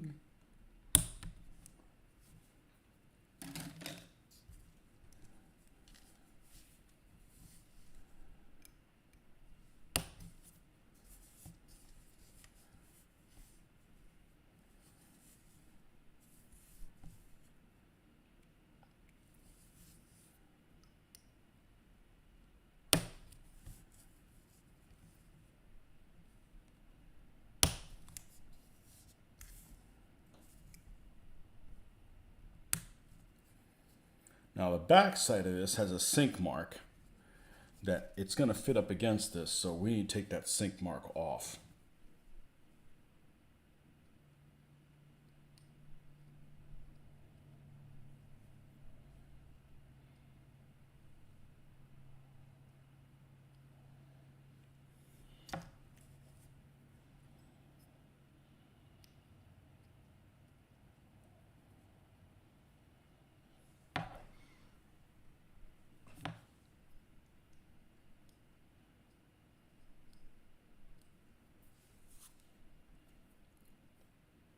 And this one too, for that matter.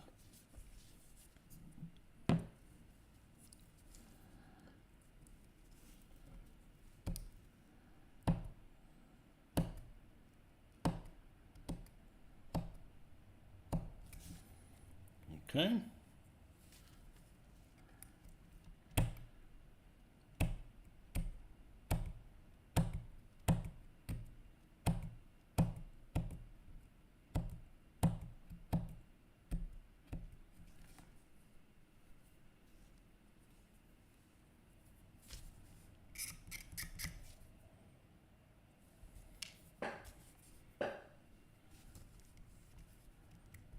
This thing has a shitload of sink marks. But man, they're easy to take off.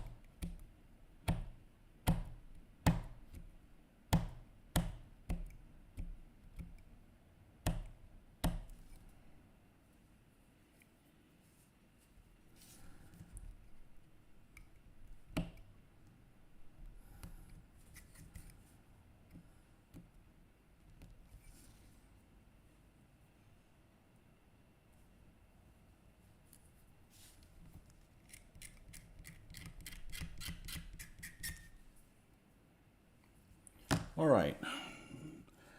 This one should fit here.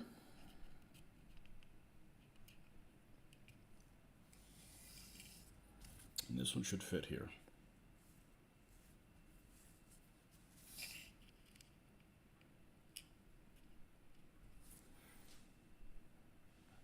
That looks good.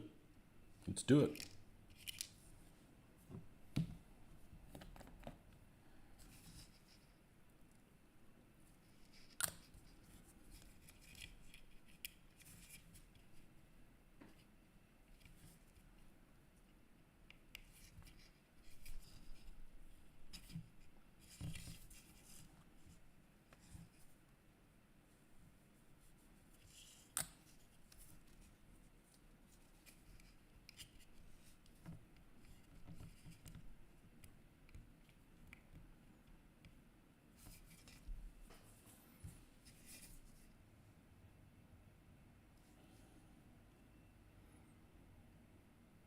All right, we got a couple of headlights, and again, was ist das? It's a Vespa. It is. This is the old Eschi Vespa, and it's, considering its age, it's really pretty good. It's really pretty good.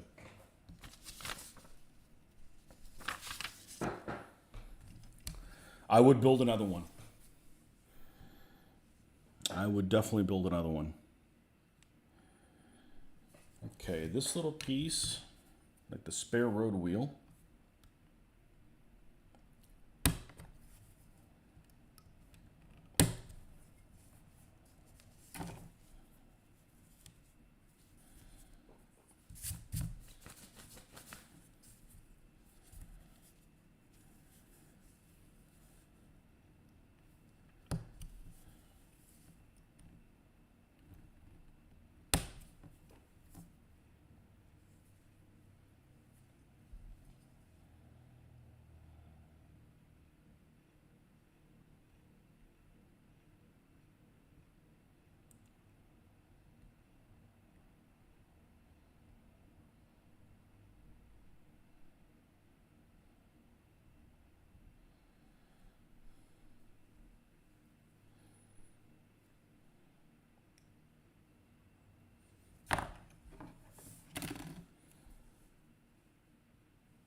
Okay.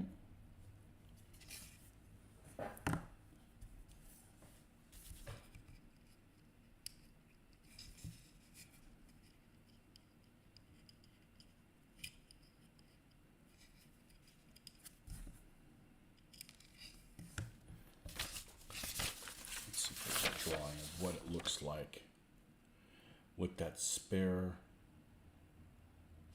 Just have that one fall on. Okay. Just put this in here.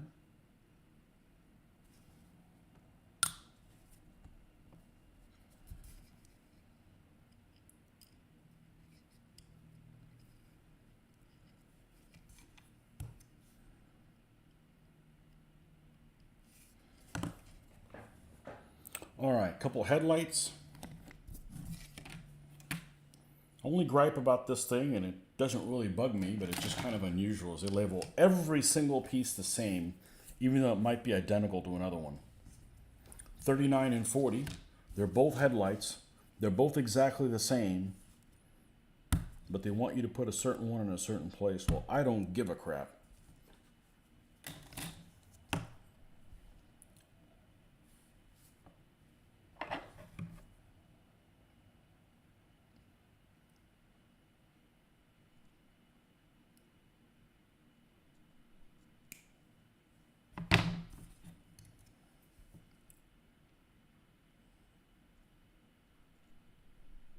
It's one of the hardest things about modeling is trying to take flash off parts that are too small to grab. But what I found is just go ahead and attach them, and if they're that small, you can trim them when they're on the piece. I had to do that with the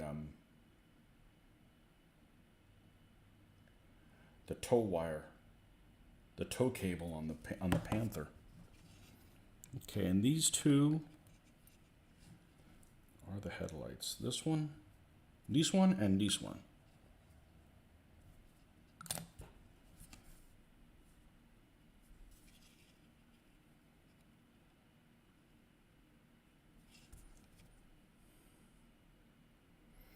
And I will not be painting this in gray. This one will be yellow along with the Hummel and along with the observation vehicle.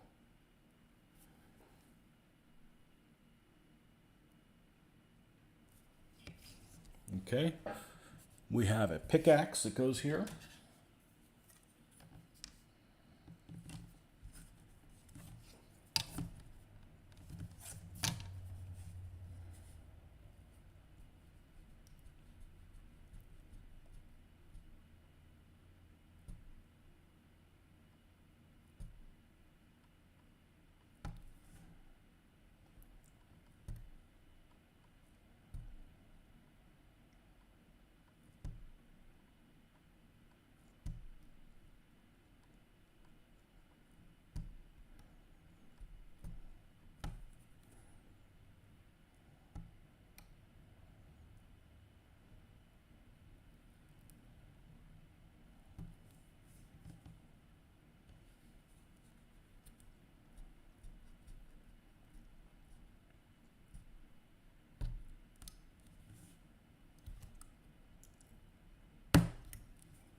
Kevin, have you lived in California?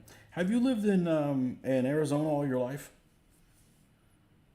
Are you an Arizona lifer?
Born in Michigan, lived there till 12. So basically, yes. Yeah, Michigan to that's a bit of a change.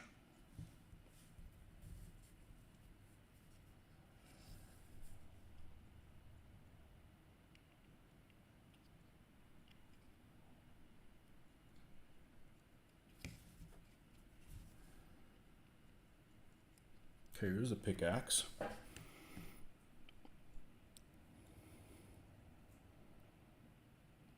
Okay, all we need is 34, which is the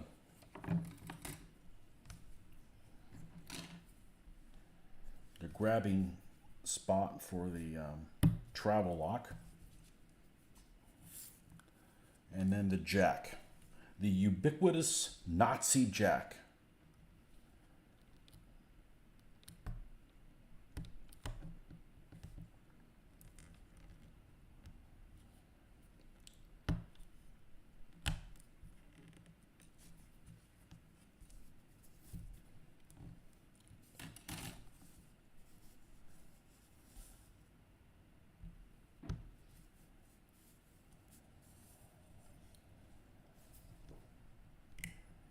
The Nazi jack with a shitload of flash.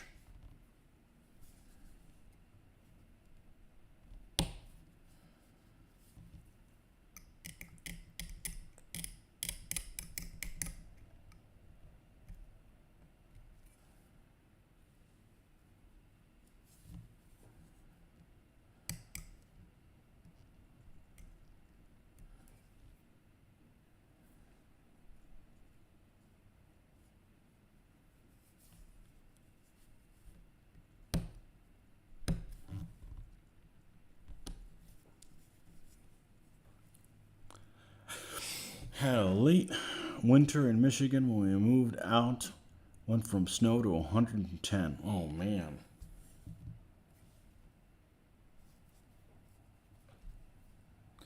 I would like snow as long as I don't have to plow it.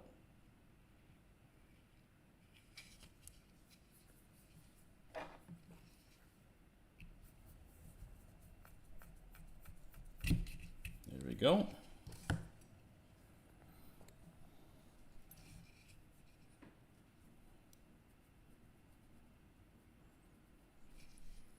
And raking. I do not rake.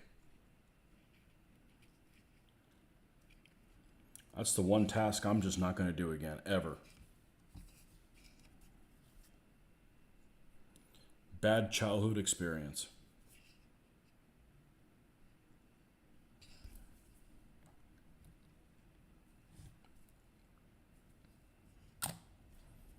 Hunted in 3 bags. 1 season. 1 tree, actually.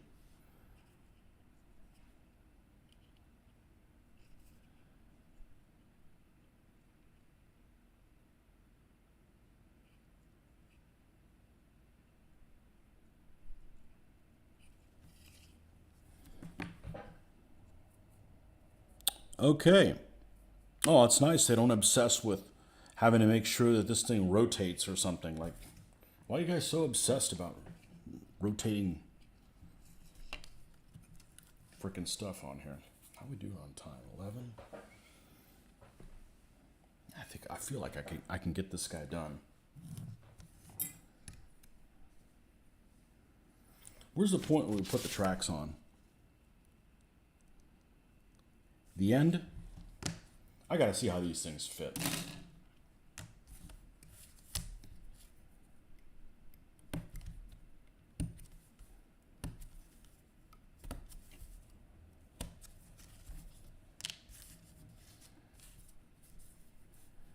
We don't have to install them, but I just gotta know.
Looks like there's enough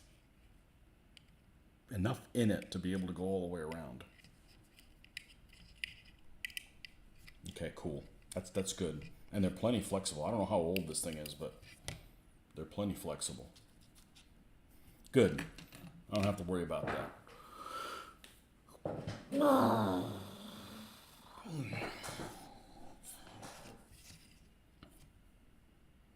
right, let's cut 47 out.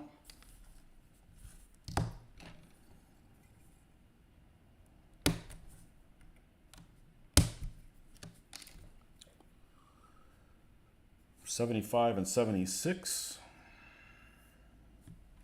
which are over here.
the little wheel crank. Okay, cool. What about 31? The other one.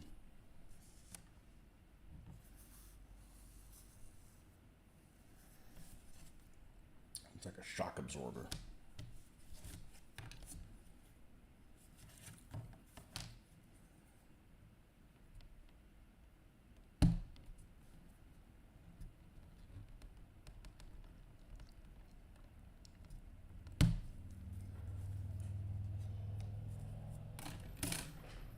And of course, the almighty cannon,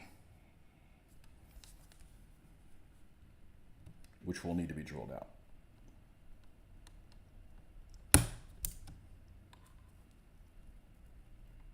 Why would they put one by the cannon?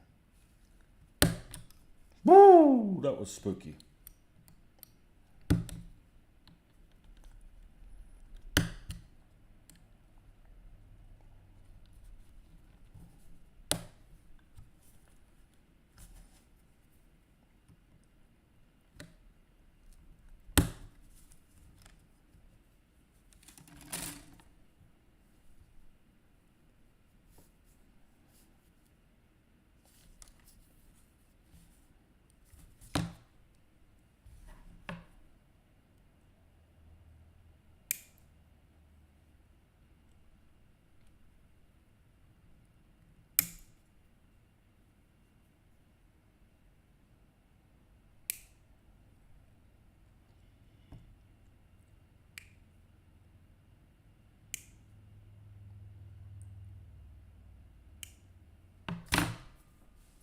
You think people are moving less now than they used to? I don't know.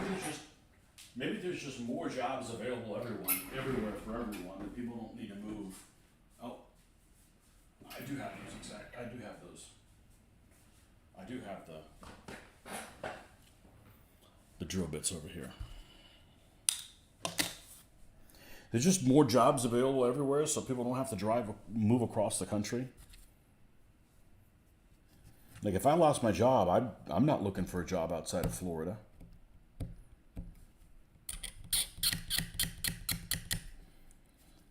I wouldn't even consider it.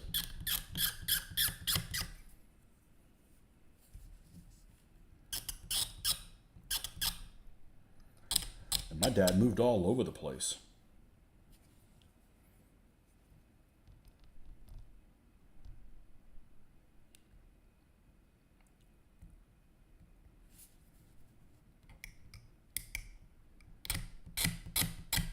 It also helps that the state I live now is growing like a mother. So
let's make sure this front is flat, because once we drill this, we don't want to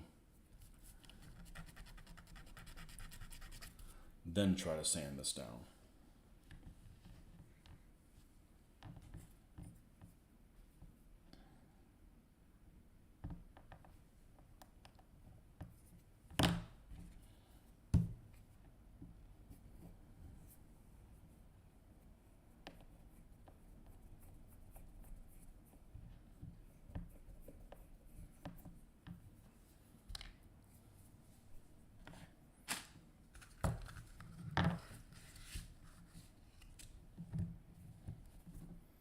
I have used this pin vise a lot throughout the years. There's some things you buy and you don't really use. A pin vise is not one of those.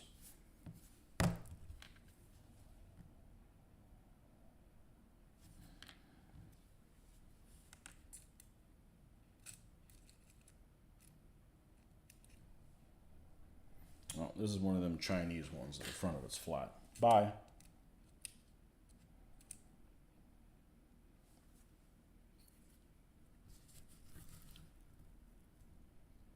Any history of performance by Vespa? Well,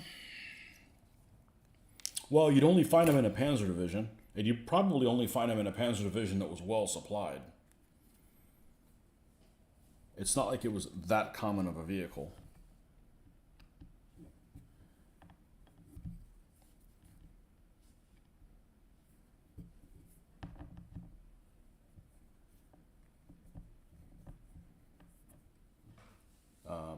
You know, it's artillery that you had to move with fuel.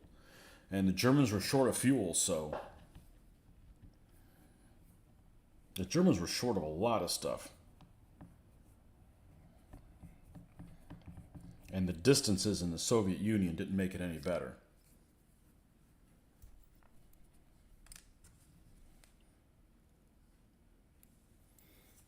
I think it was a pretty... You know, it's on a Panzer II chassis. The Panzer II chassis did not have a history of being a piece of crap. Neither did the Czech 38 chassis.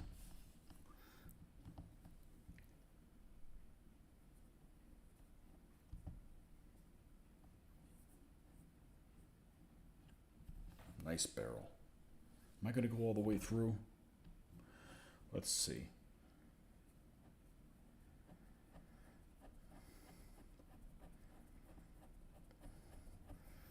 So, you know, generally you're only going to see these vehicles being used by what I would call elite formations, or formations that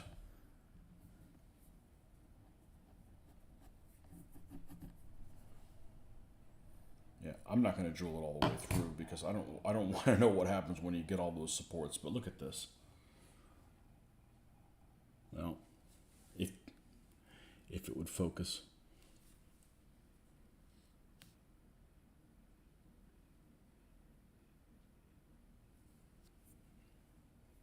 That turned out really, really well. I'm really liking this old model. So, you know, you'd see these guys in SS Panzer divisions, Grossdeutschland, Panzerlehr,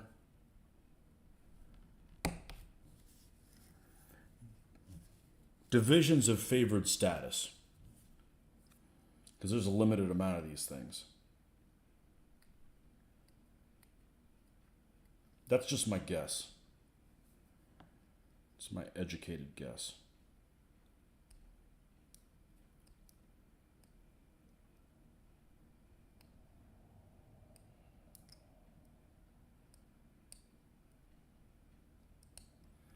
They use some of them in North Africa.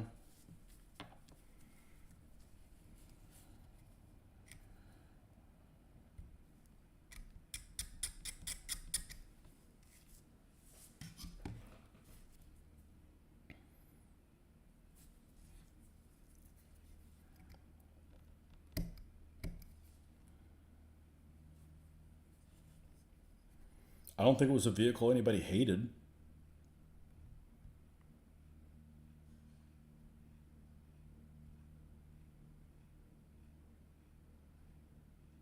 You a fan of the artillery in World of Tanks?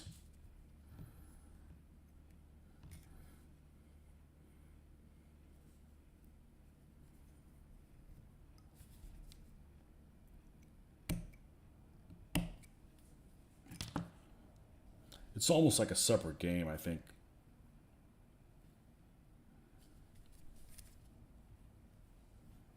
Okay, this one goes here.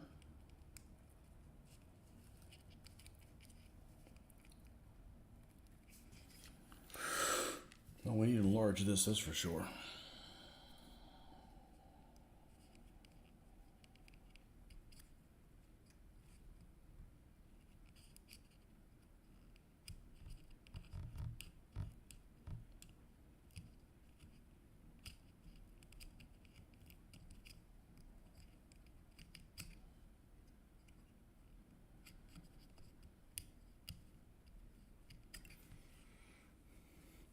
Don't like them. Okay. Yeah, it seems like you're playing another game. You're kind of doing your thing, and then the next thing you know, somebody comes up to you and nails you because you're not paying attention to them because you're doing your own thing. You can't be everywhere at once.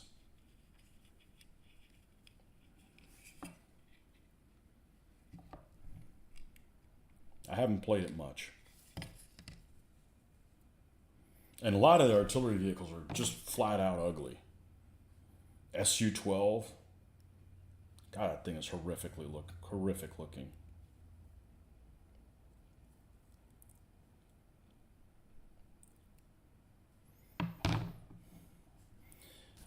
I like the vehicles that are fast because you get to go somewhere, not like you're the battle's over by the time you show up kind of thing.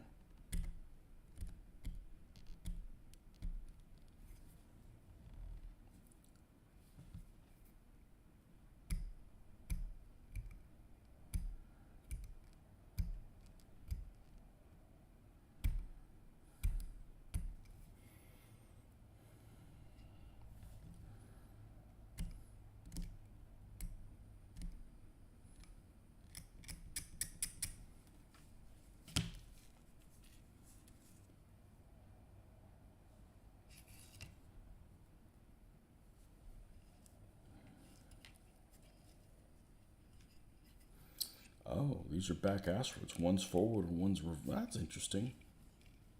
That's really interesting. I would have never in a million years thought that was that way. All right, where's the canon? The canon goes like this. And,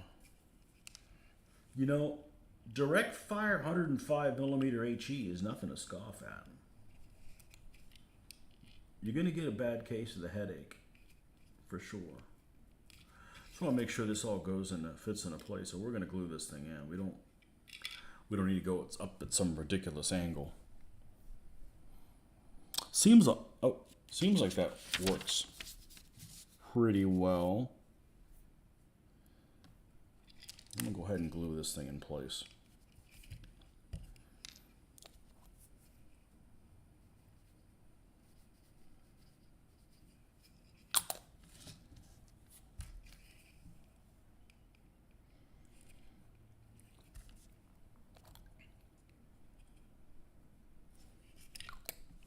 What the hell happened here?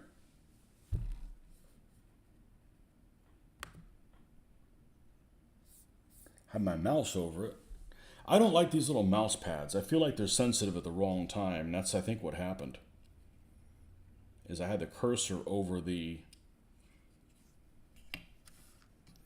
something that I didn't really want to do, and it clicked on it, or it sensed the click.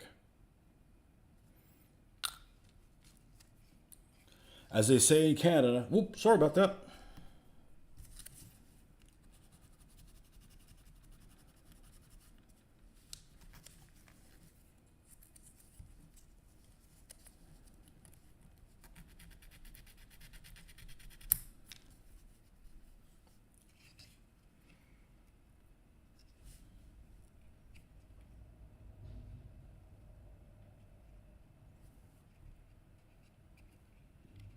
GW Panther. That sounds like a make-believe vehicle, or one they didn't make any of. Which I guess doesn't really matter in World of Tanks.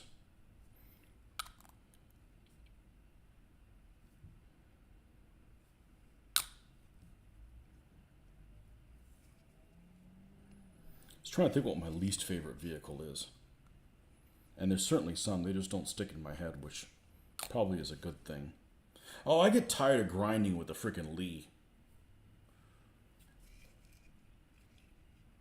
Because it only has freaking one gun, and it's the 75. Like, that's going to take a while. A lot of grinding before I got a Sherman.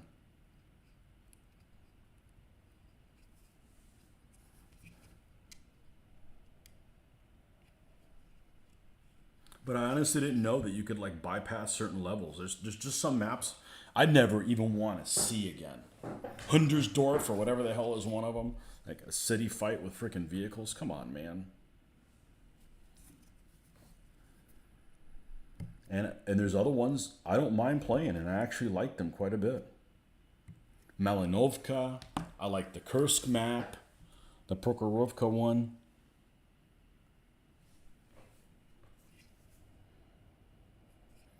The Prokhorovka one's actually pretty good. Considering how open it is, there's a lot of hidey holes on it.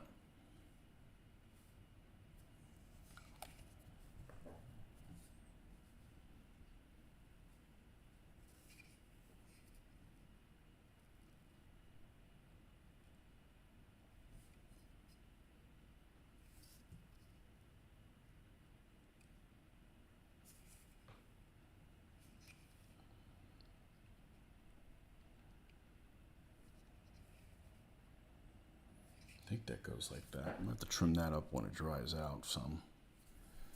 And then the wheel goes there. This is actually going to be a wheel that fits. It's one of the hardest parts to fit on a gun is the hand wheel. It's also one of the hardest parts to trim. You got to like almost like do it at an angle.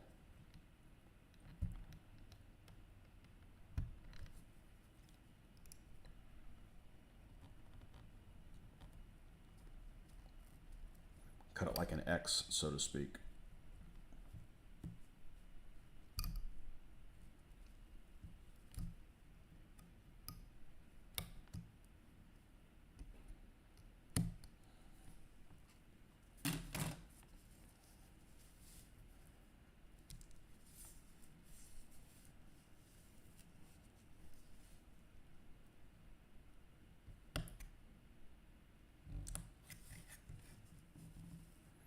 Man, the grind for the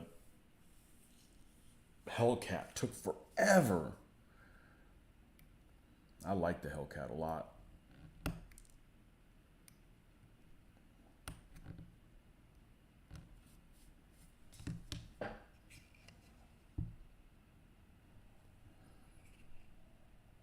Well, that's just it. It wants you to put that wheel in a place where it's attached to another one.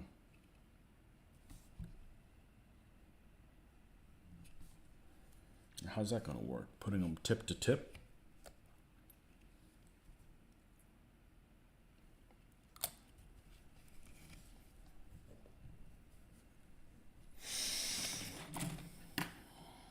Man, I'm going to need to go eat something. My stomach's like, feed me.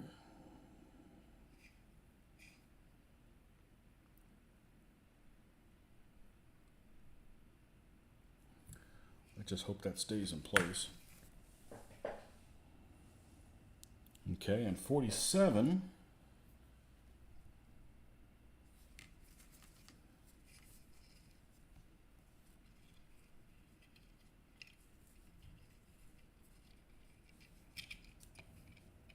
Oh shit, I don't know if that's on the outside or the inside. I would think it'd be the inside. Yeah, okay. Well, we need to trim this booger.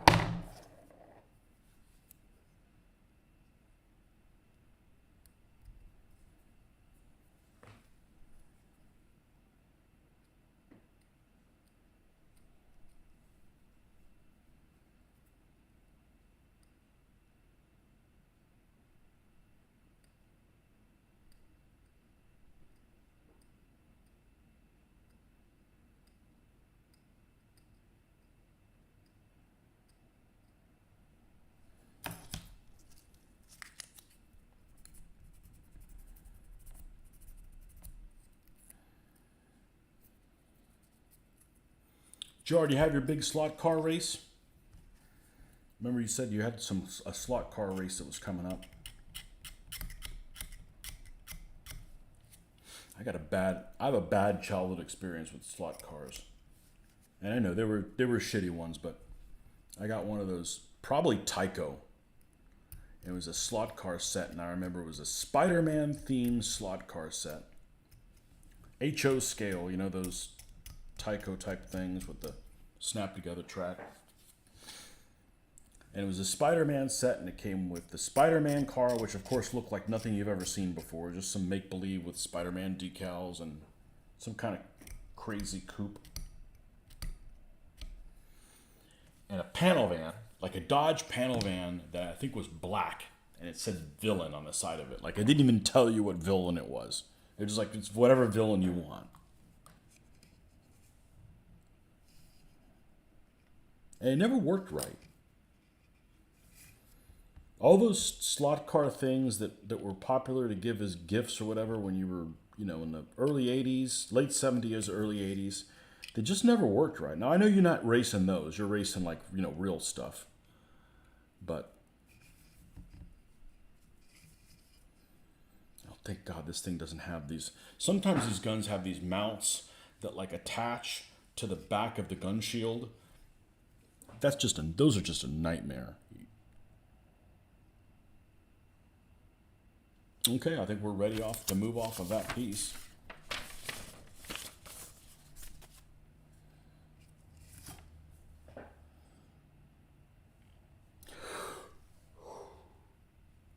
Woo! Yeah, I'm not putting that gun at that silly angle.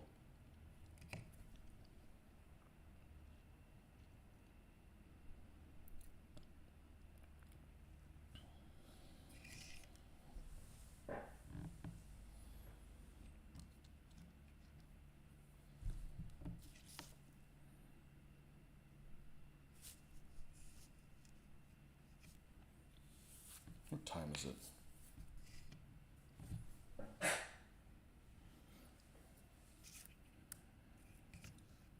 Man, I'm almost done with this thing.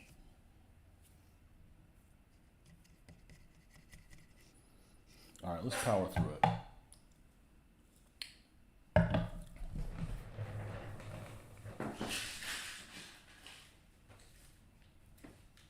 Get some gum to get me through.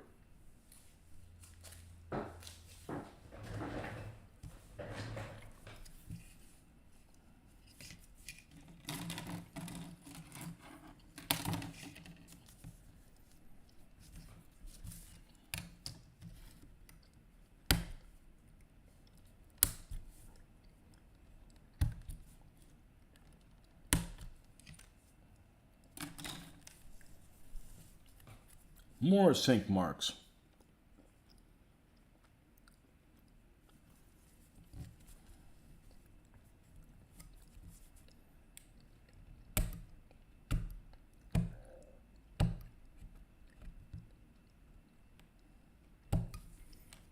Make sure one thing here.